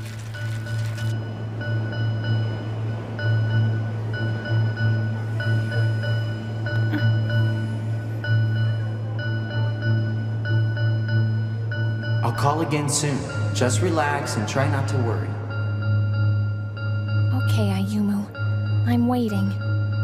But I can't stop worrying about you. Sorry, Rio, but he got the tape. Are you there? You're so stupid, Kosuke!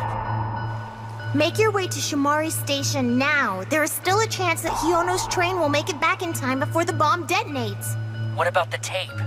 Don't worry about it. The tape is coming to me. So, we have a chance. But Rio, be careful.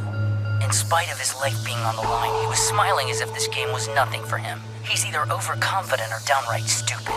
Of course, Kosuke. That's the Kiyotaka in him. So, you need backup? I'd prefer it to be one-on-one at the very end. Besides, little Narumi is already as good as dead.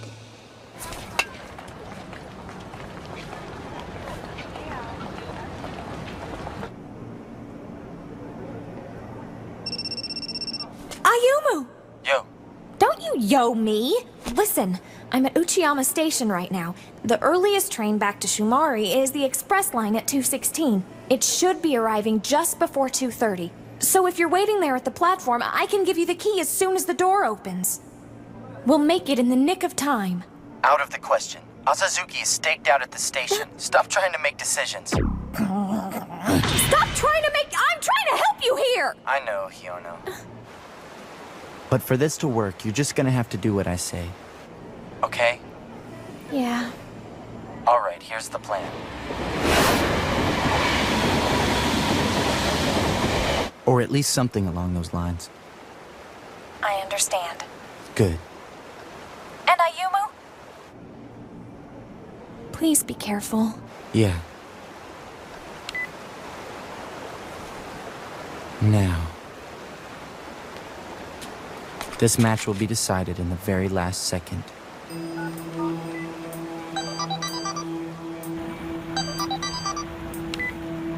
What is it? Can we meet? Are you wanting me to take the bomb off? You want the tape, don't you? Where do you want to meet?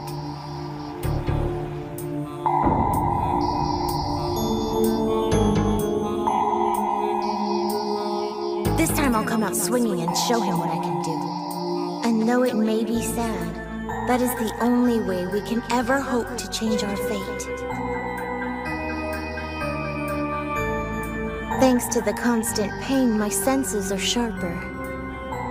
It's actually an advantage, not a handicap. Little Narumi, you have no way of winning.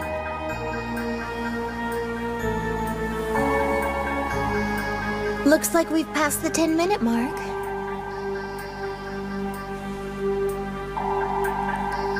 Looks that way.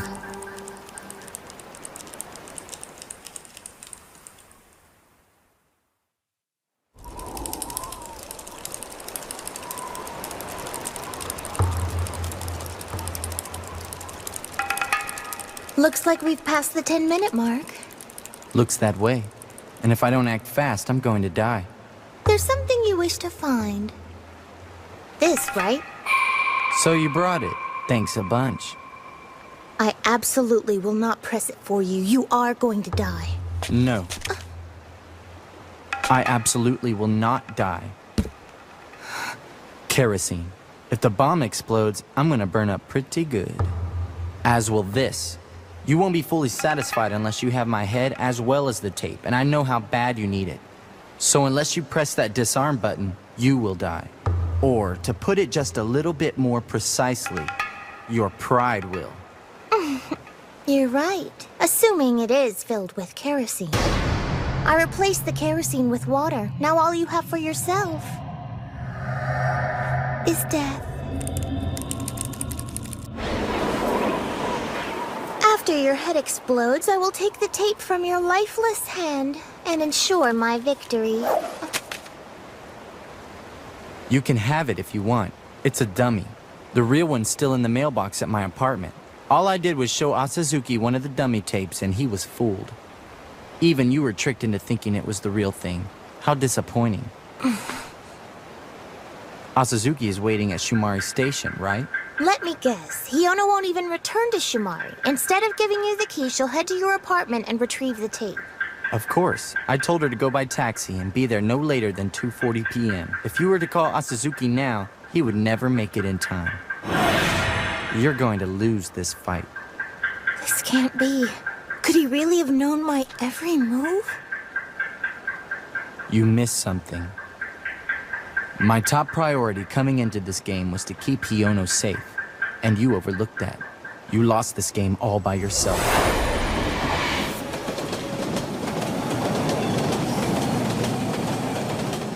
Very well. In regards to the tape, I'll admit defeat. Things will get sticky if the police get a hold of it, but I'm willing to accept that risk. But, even if Hiono is safe, you won't escape death. You think so? I assumed you would change the contents of the gas tank in the beginning, so I was never actually relying on it being here. So you bluffed. I told you. You can't kill me. 3 minutes left. You want to see a miracle? What? Here. I'll let you handle the countdown. He knows it's over. He's just trying to get a rise out of me before he dies. A miracle. There's no way it could happen. You think there's no chance left for me, do you? I still have 2 solid ways to survive. Your little bluffs are getting lame, you know. The first possibility is that you press that disarm button. Completely out of the question. I would never do anything so pathetic. Then why are you looking after it so carefully? Wouldn't it be better if you just broke it or got rid of it? You're confused. You're not sure if it's okay to kill me or not. Right now, I have absolute faith that I won't die. There's no logic or anything to it. Just simple, unwavering faith. I think my brother said it once. The power to believe can change even fate. Let's find out. Am I the kind of person to die in a place like this? I'm the one that holds his life in my hands. Me. The happiness of those who believe. Is he really the key to saving the Blade Children? Calm down. Wait for the appropriate time. There isn't much time left for us. We're living on the brink of death. It could all be over soon. Kiyotaka. I won't press it. I can't save you. Even if the consequences are worse for us, I won't do it. Many times I have suffered and felt about to die, and yet I've always had my way. I won't bend to something this insignificant. I won't let you defeat me! Then there is only one other way that this can end. There's no other way. You're wrong. There is. There's always the possibility the bomb's a dud. Are you insane? That would never happen. Are you so sure? Look around. Machines malfunction all the time. I built that bomb myself. Not in a million years would... Then in a billion years, it might malfunction. It could never happen.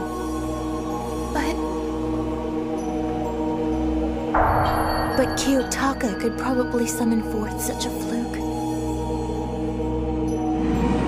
With his strong luck, he could make it happen out of necessity. If so, then could his little brother do the same? What's the time? Should be less than a minute left. To be honest, I don't really know what you guys want, or what my brother is thinking. But the one certainty is that I'm being tested for something. Isn't that right? Well then, let us welcome the moment of truth together. Only 10 seconds left. I'm still not gonna press it. Calm down and just count. 7 seconds. 6, 5, 4, 3, 2, 1, 0.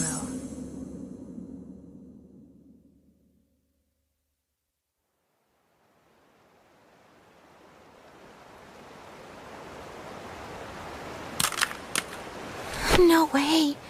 What dumb luck. I'm surprised as well. I guess I do have a penchant for luck, just like my brother. My will. My calculations. Lost to dumb luck? I can't accept that.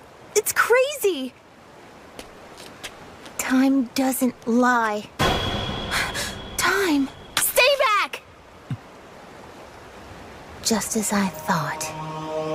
Confuse me while you still have some time to spare, trying to paralyze my sense of time.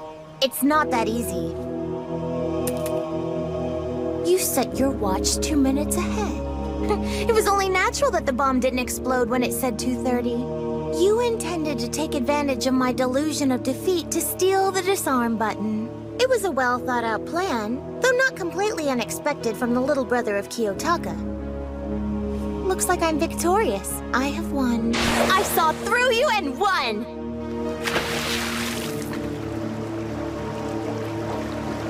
And with that turn of events, your death is now certain.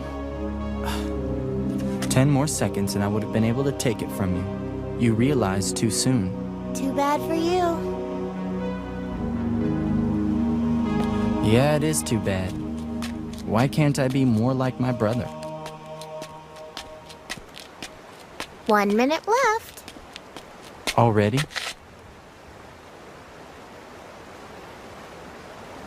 All I can do now is pray. I beseech you, O Lord, hear my prayer. Save this pitiful sinner. There's no such thing as God. Are you so sure? Look, my goddess has arrived.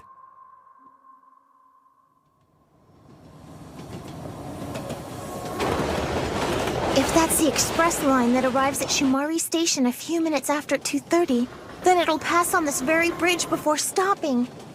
And if little Narumi was lying about Hiono heading to the apartment to collect the tape, then it's possible. My prayers have been answered. Ayumu, here!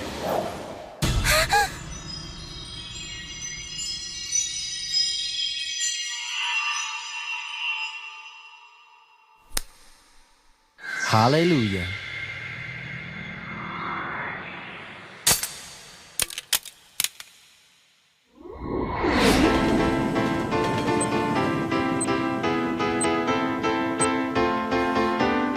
Disarm successful. I thought I was a goner for sure. Well now, looky who it is. Oh, fancy meeting you here, Kosuke. Did you hear the news? Ayumu won. So, little Narumi, I must know, were you betting on that exchange to happen from the beginning? Yeah, the kerosene tank, the retrieval of the tape, and the time constraints for doing so were all placed there to deceive your eyes. To be honest, I was really nervous that you would notice. My brother would have found a more stylish way to defeat you. But this gambit took everything I had. I'm done with games like this. A smart plan, though not unexpected from Kiyotaka's little brother. Looks like I'm victorious. I have won. I saw through you and won! And with that turn of events, your death is now certain. 10 more seconds and I would have been able to take it from you. 1 minute left.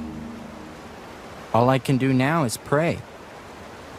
I beseech you, O Lord, hear my prayer. Save this pitiful sinner. There's no such thing as God.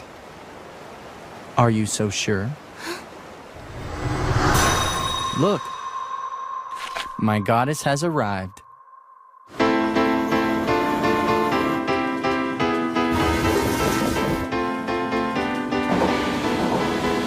My prayers have been answered. Ayumu, here!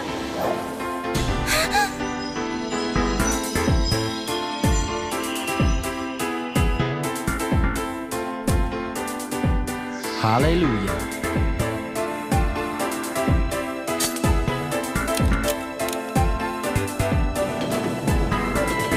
Disarm successful. Well now, looky who it is. Oh, fancy meeting you here, Kosuke. Did you hear the news? Ayumu won. My brother would have found a more stylish way to defeat you. But this gambit took everything I had. I'm done with games like this.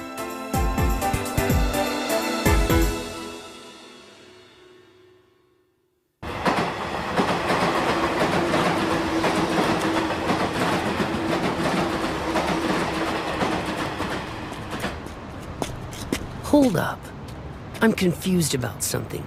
If little Narumi knew I was waiting for you at Shumari Station, wouldn't he have told you to get off at the next station? He did tell me that, but the conclusion had already been reached. You wouldn't kidnap me now, would you? I wouldn't be so sure. I'm what you call a sore loser, and as you already know too well, I have a tendency to not keep my promises. Maybe so, but Rio's not that way. That is a fact. But if Rio was comfortable accepting defeat, then I'll have no problem doing the same.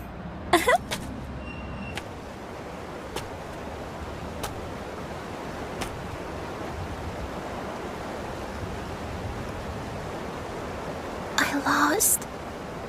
I can't believe I lost. Don't look so down. You're the one with the better skills, not me. You see, I'm just not capable of betting my life on my pride or being resolute, and I can barely even believe in my own ability. Fact is, I'm a coward who will run for a safe place whenever given the opportunity to escape. To be honest, I can't stop shaking even now. I don't even have the strength to stand. I'm pathetic. What? What are you talking about? How can you not believe in your own abilities? Look at you, you're sitting on the ground like you just got beat up. You should be sticking your chest out in victory. Why aren't you standing tall like a true winner? Don't sell yourself short. You beat us, so believe in your abilities.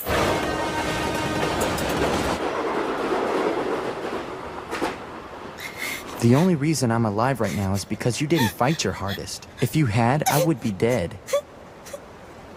If you don't believe me, then just think back to the other day as proof. You beat me completely. That day, you correctly judged me as a pathetic person. You read right through the front I always put up and won. I haven't really grown at all since that day, Rio. Truthfully, the only reason you misread my tactics this time was because you had me confused with my older brother. That confused you and made you incapable of predicting my actions.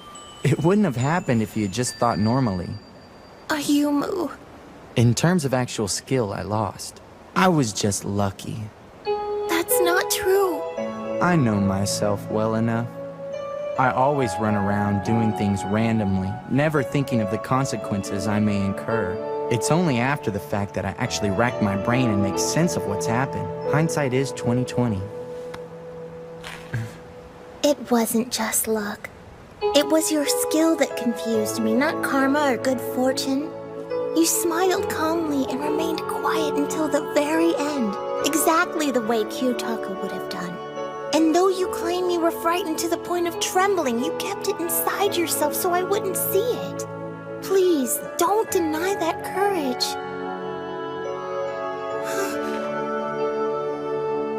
Maybe you're right.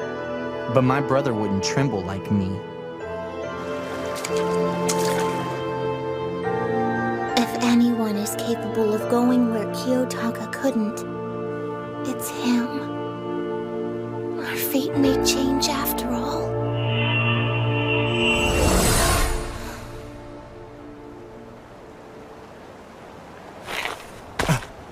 Hey, wait a minute. What are you doing? Come on, sit up.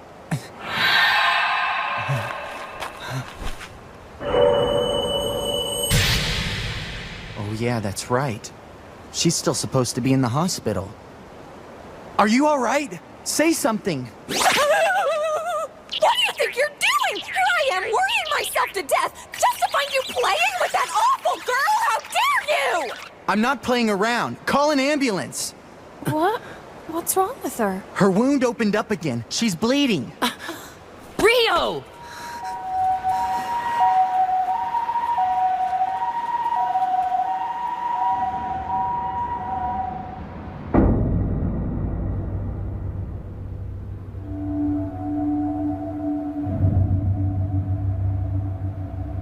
Hey, little Narumi. Even if the police are able to get their hands on Rio, she won't say a word. In Rio's eyes, battle is sacred. She lost, so she'll let herself be caught and probably admit to killing Yamazato. Quietly. Yes, but... But what? I doubt she'll say anything about the Blade Children, which is what we know you want to hear about the most. There's only one thing that I want to know about. Where's my brother? Where is Kiyotaka Narumi? Sorry, pal, but I honestly don't know. I realize I haven't always been straight with you, but we can't even contact him ourselves. No one has a clue what Kiyotaka is planning to do with us Blade children. Unfortunately, our future may be in his hands. Is that all you want to ask? Yeah. Fine. Where are you going? You've given us quite a bit of fun in the past few days. But unlike Rio, my people skills are lacking. Lying down like a dog to be captured just isn't my thing. And besides, the authorities would have a tough time nailing me on that tape alone. Just go. But the next time we meet, I swear on my life I'll catch you. Huh.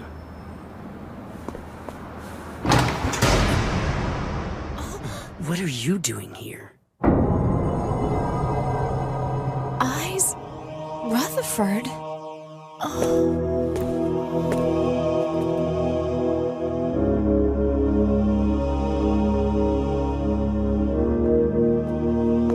Rutherford.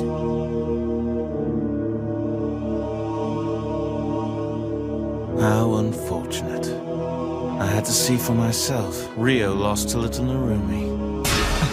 So you're a...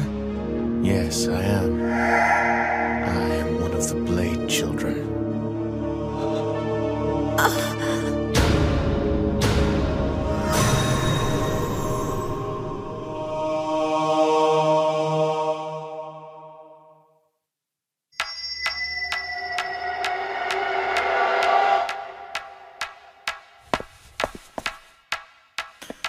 The Blade children?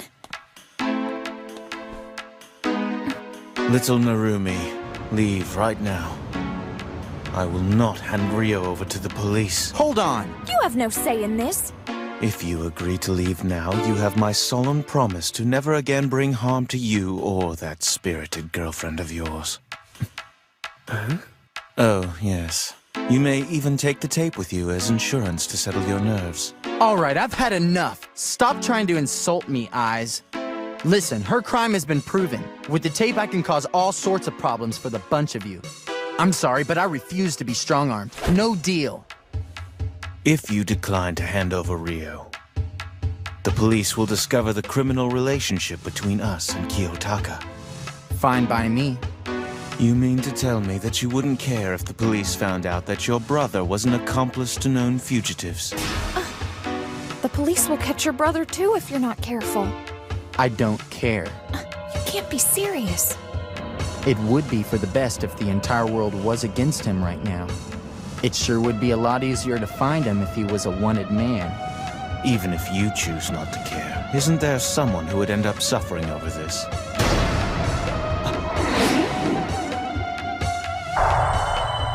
He's right. If my brother wound up being on the run, then Madoka would... If you leave, I swear to keep my promise. What will it be?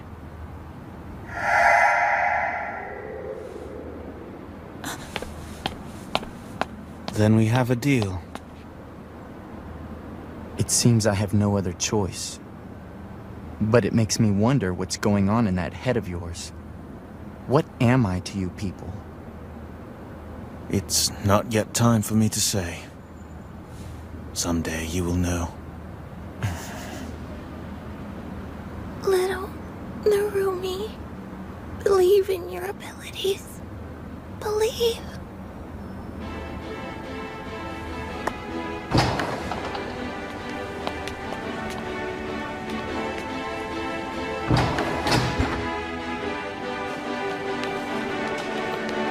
Ayumu!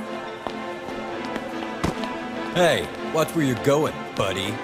Sorry, I'll make sure he's more careful from now on. What in the world am I being tested for? What are they... No. What is my brother thinking? Little Narumi, believe in your abilities. Believe. Hey, Ayumu! What is it? You must believe in your abilities. I agree with Rio. She may be our enemy, but she is right.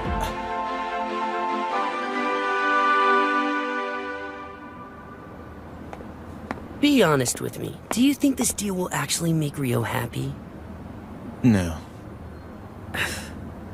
Then why did you even bother offering a deal? This is now a question of Ryo's pride. Hey! Say something!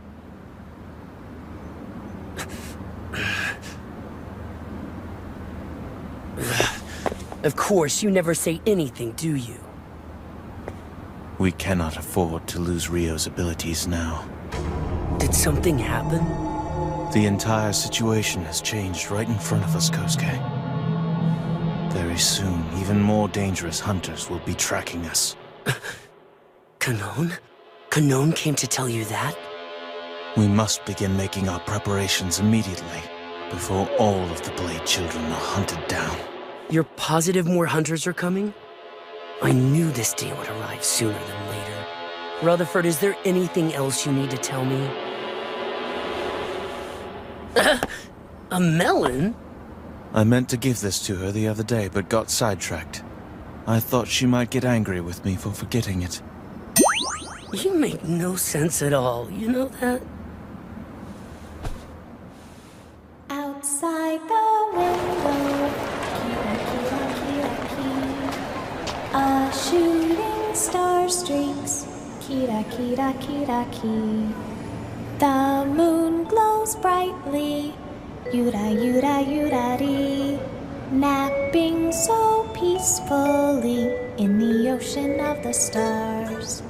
Then somebody came along and waved their special magic wand, spreading the magic of love to all. Come on. In a time Let's go of home, sweetie. bright-colored dreams.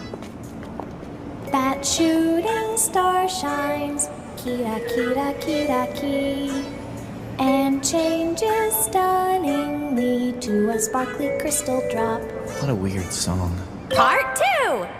In the bright blue sky, puka, puka, pukari, I fly through vapor trails and through cotton candy clouds. Weird.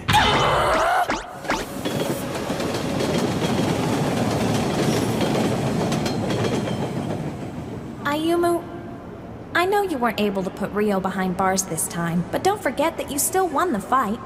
Plus, you found a way to guarantee my safety, which just goes to prove that you're the most amazing person I know. So what's the problem? Why can't you just be happy for yourself and all you've accomplished? Is it that you feel bad for how unfortunate the Blade Children are? I mean, Ryo did take quite drastic steps just to protect her friends' lives. She deserves credit for that. That must be what you're concerned about, right? Hey, Yeah? shut up. You don't talk to someone like that when they're worried about you! You're sitting there all pouty and mopey, so I thought maybe I'd try to cheer you up a little! But no, you just have to be a jerk. Look, I'm exhausted and my head won't stop spinning. Please, just lend me your shoulder.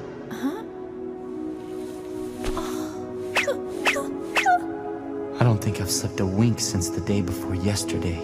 If I could just rest here for a minute.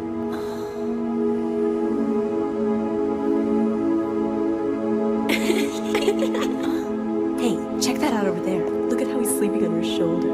I bet they do it.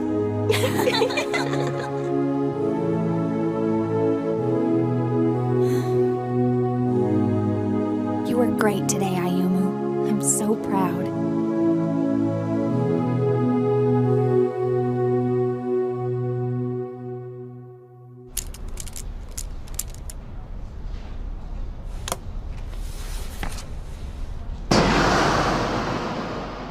The Blade Children.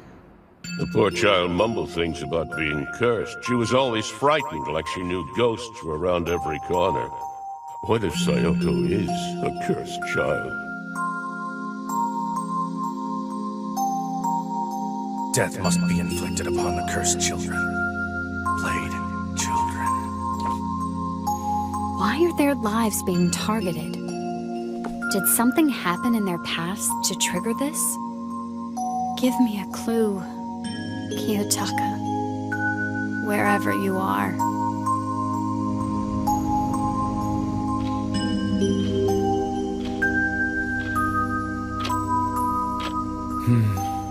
Yet another late night at work, I guess.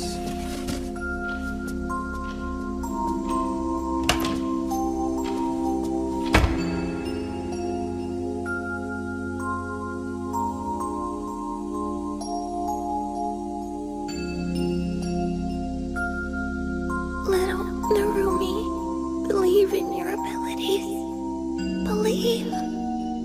What are they expecting from me? It's not yet time for me to say. Someday you will know. If you leave, I swear to keep my promise. What will it be? Damn it. Am I just following in my brother's footsteps yet again? Am I being dragged into the same darkness that has already enveloped my brother?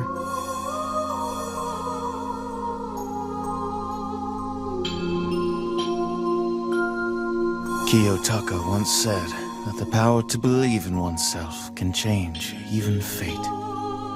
Is he telling me to believe in his brother, in little Narumi?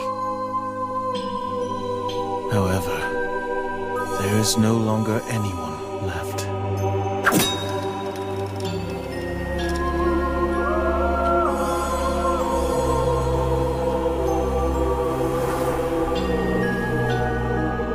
That I can believe in.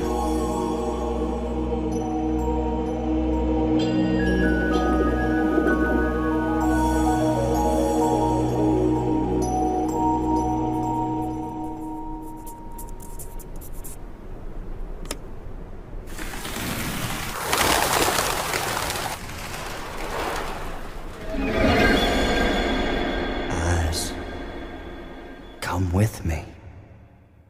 Come with me.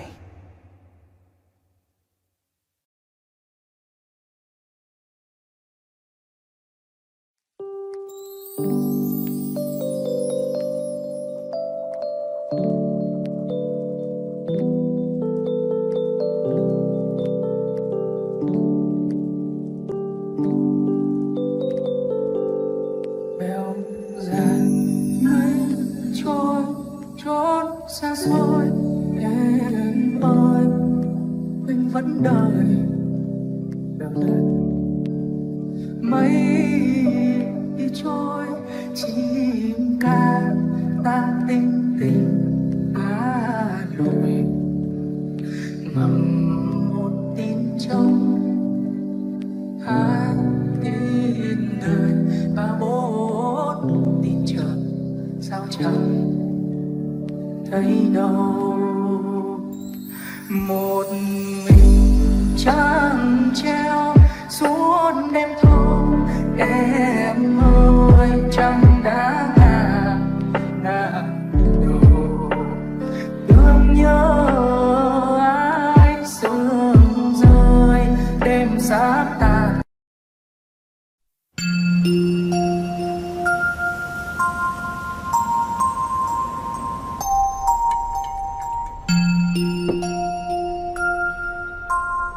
Just a little FYI, next time she appreciates melons more than flowers. They're not from me. They're from Kiyotaka. Purple irises, huh?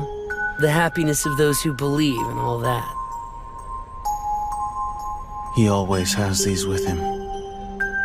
What can believing ever hope to win? Rutherford?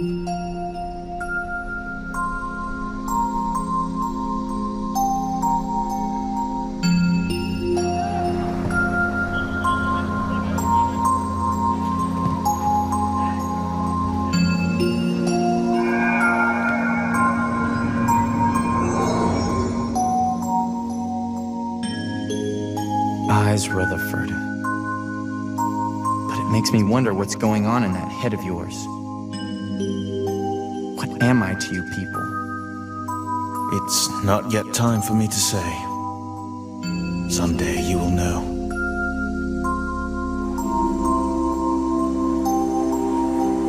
Absolutely nothing has been resolved. Nothing about my brother, about them, or about anything at all.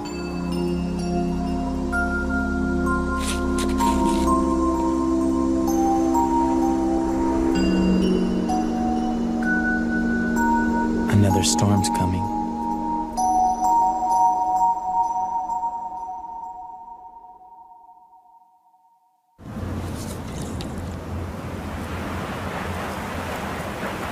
When is Rio getting out of the hospital?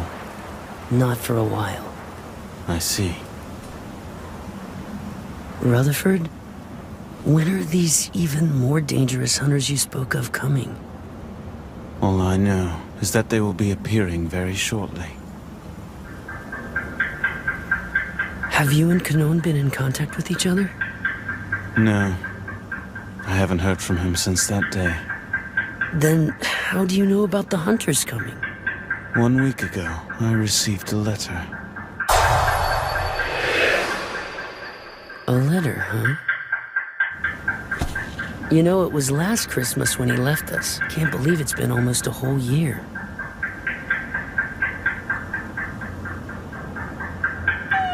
Hmm?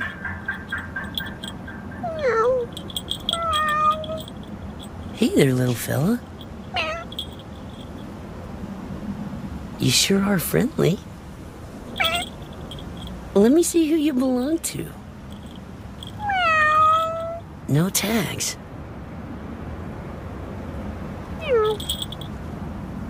Looks like you're on your own, little guy. Better be careful out there. It's a big world. What's that? Dried fish? What? What is that, some kind of magic pocket or something? Don't be absurd. So you just happen to have some dried fish? Never know when you'll need it. When would you need dried fish? If memory serves me correctly, Kanon liked cats, didn't he? A cat is a whimsical creature, yet proud and completely unpraisable by people. Rutherford, I should probably go check in on Rio. Yes. Give him my regards. You should get in too. It's getting cold out here.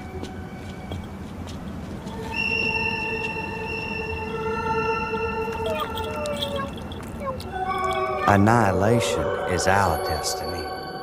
We Blade Children are children who must not live. Very shortly, even more dangerous hunters will appear to exterminate the Blade Children. Kanon. Where are you?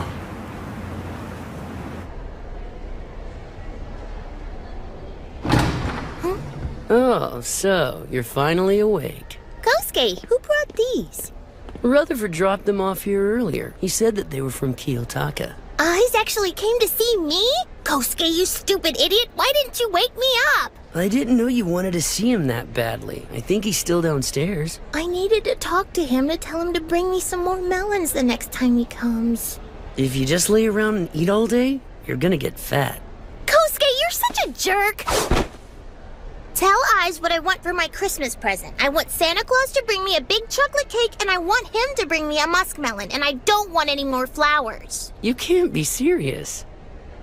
Just tell him, and bring him an umbrella. It looks like it's going to start raining soon.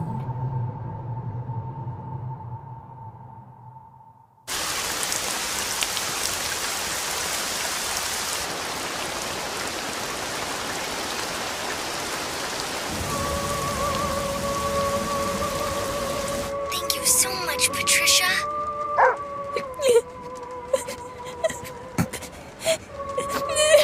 I wish things could stay like this forever.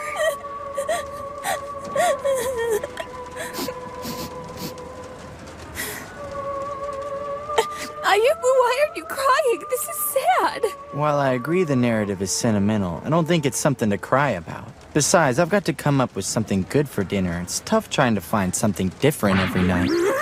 Ayumu, you cruel, insensitive, heartless demon! Take this!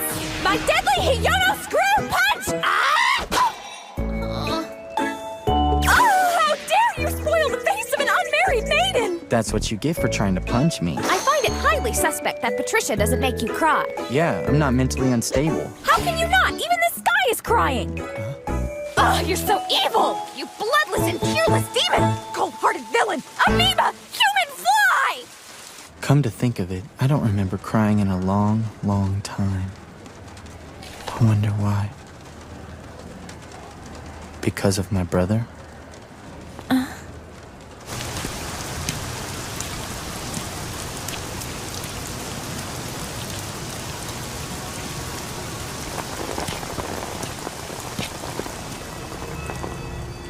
Your mother passed on so suddenly.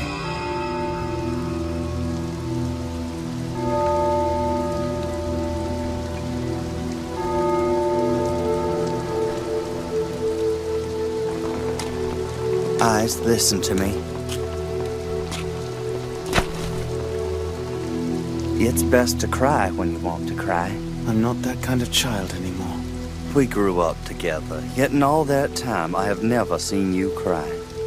Sometimes it's good to control your tears, but sooner or later it will become natural to hold them back. And eventually your heart will stop feeling anything at all. The more you can't cry, the less sadness you'll feel. Eyes, you're simply too nice. So you should cry. Even if you are one of the Blade children, you don't want to lose what's important to you. Crying doesn't change anything. Besides, being a bloodless, tearless demon will be best when I face my destiny. But you'll be beside me. You'll be with me, and you'll cry in my place, won't you? Of course. Then, that's enough. If you're with me, then I know I won't lose the things most important to me. I know it. Even in the pitch darkness, if we're together, we'll continue forward without losing our way.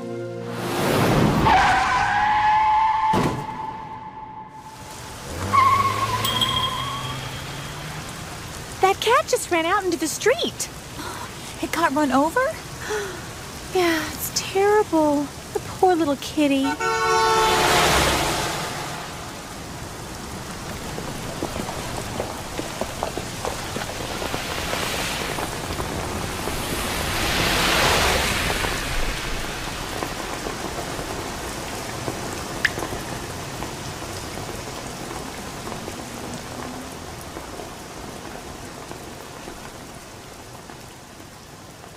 The more you can't cry, the less sadness you'll feel.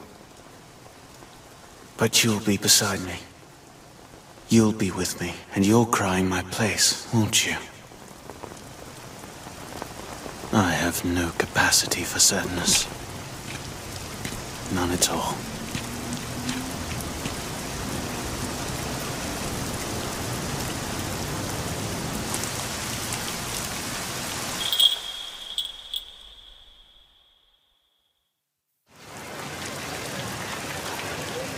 What? Ayumu, you still haven't bought Madoka a Christmas present? Tomorrow is Christmas Eve, you know.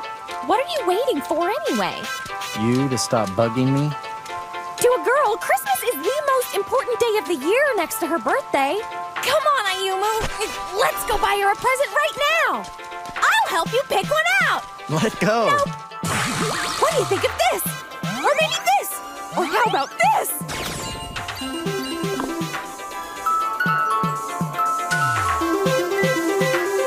Will love any present as long as you put your heart into it.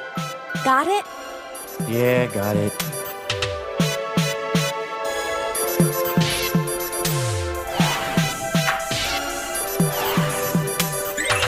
Oh, look at this! Isn't it too cute, Ayumu?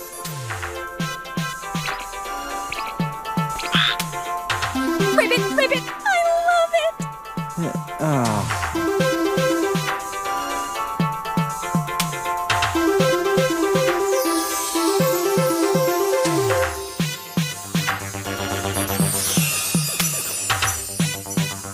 As if you could afford such a thing.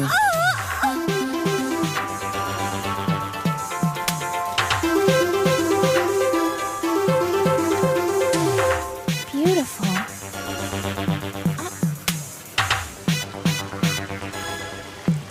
Ayumu, wait up!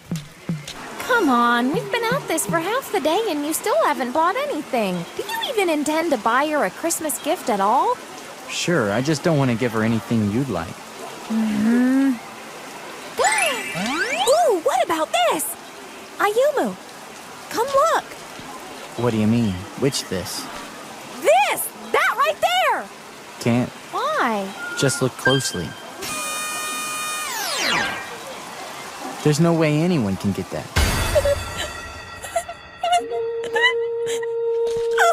Oh, how horrible. I've skipped meals and worked super hard to be helpful to you, and just look how I'm treated. But I'm not surprised. Not even Patricia makes you cry. You're nothing more than a bloodless, tearless demon! All right, I'll try. Will that make you happy? Will you really, Ayumu? Will you really?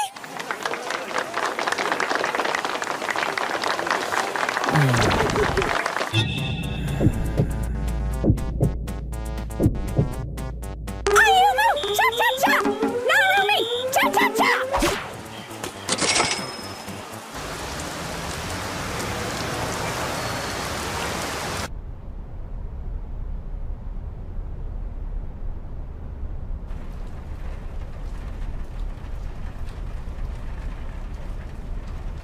Eyes, come with me.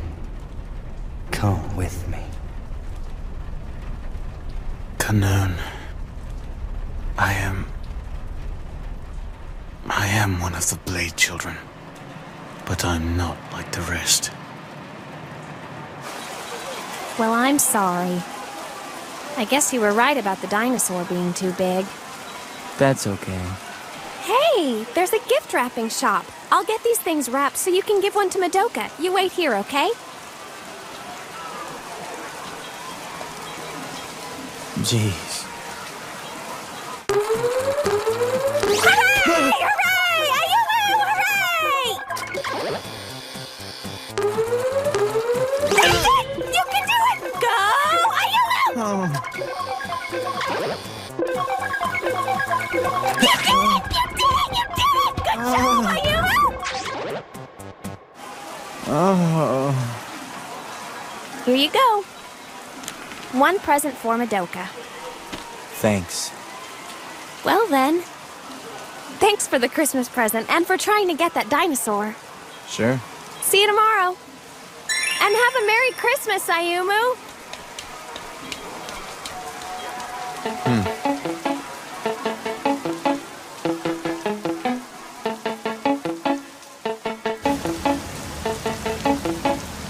I'm home.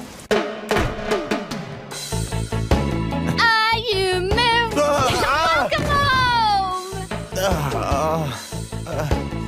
What's the big idea? I thought you would be working late tonight.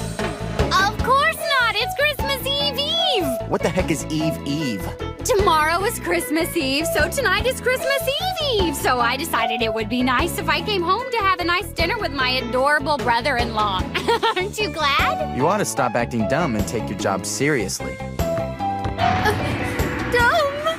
How could you talk to me like that? I'm your sister-in-law! Oh, this is nice. Just how much did you have to drink? Oh, you're such a party pooper. You should be more cheerful. What on earth are you talking about? Hey! I bet that's my Christmas present you've got there, isn't it? Yeah? You're such a good boy. Let's open our presents tonight. I'll be home late tomorrow, so let me have it tonight. Come on! All right, sure.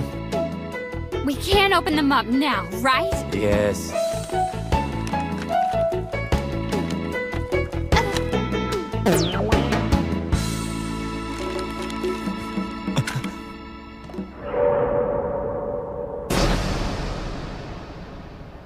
Sorry, but did you notice this little chick is kind of wet and sticky? It must have a sweating disorder. Huh? I better start dinner. What do you want? I know! I want roast beef! What? Christmas and roast beef are practically synonymous! Okay, fine. Roast beef it is. But I'll have to run to the store first. Okay, sweetie, hurry back! She's in a good mood tonight. Hey, Ayumu, since you'll be gone, can I listen to your CD? Sure, go ahead. Ice Rutherford is really popular right now, you know?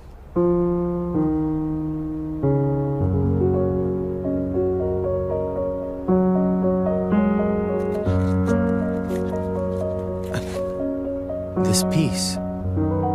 It's the one my brother really liked.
Little Narumi, if you plan to follow in your brother's footsteps, you'd better be on your game.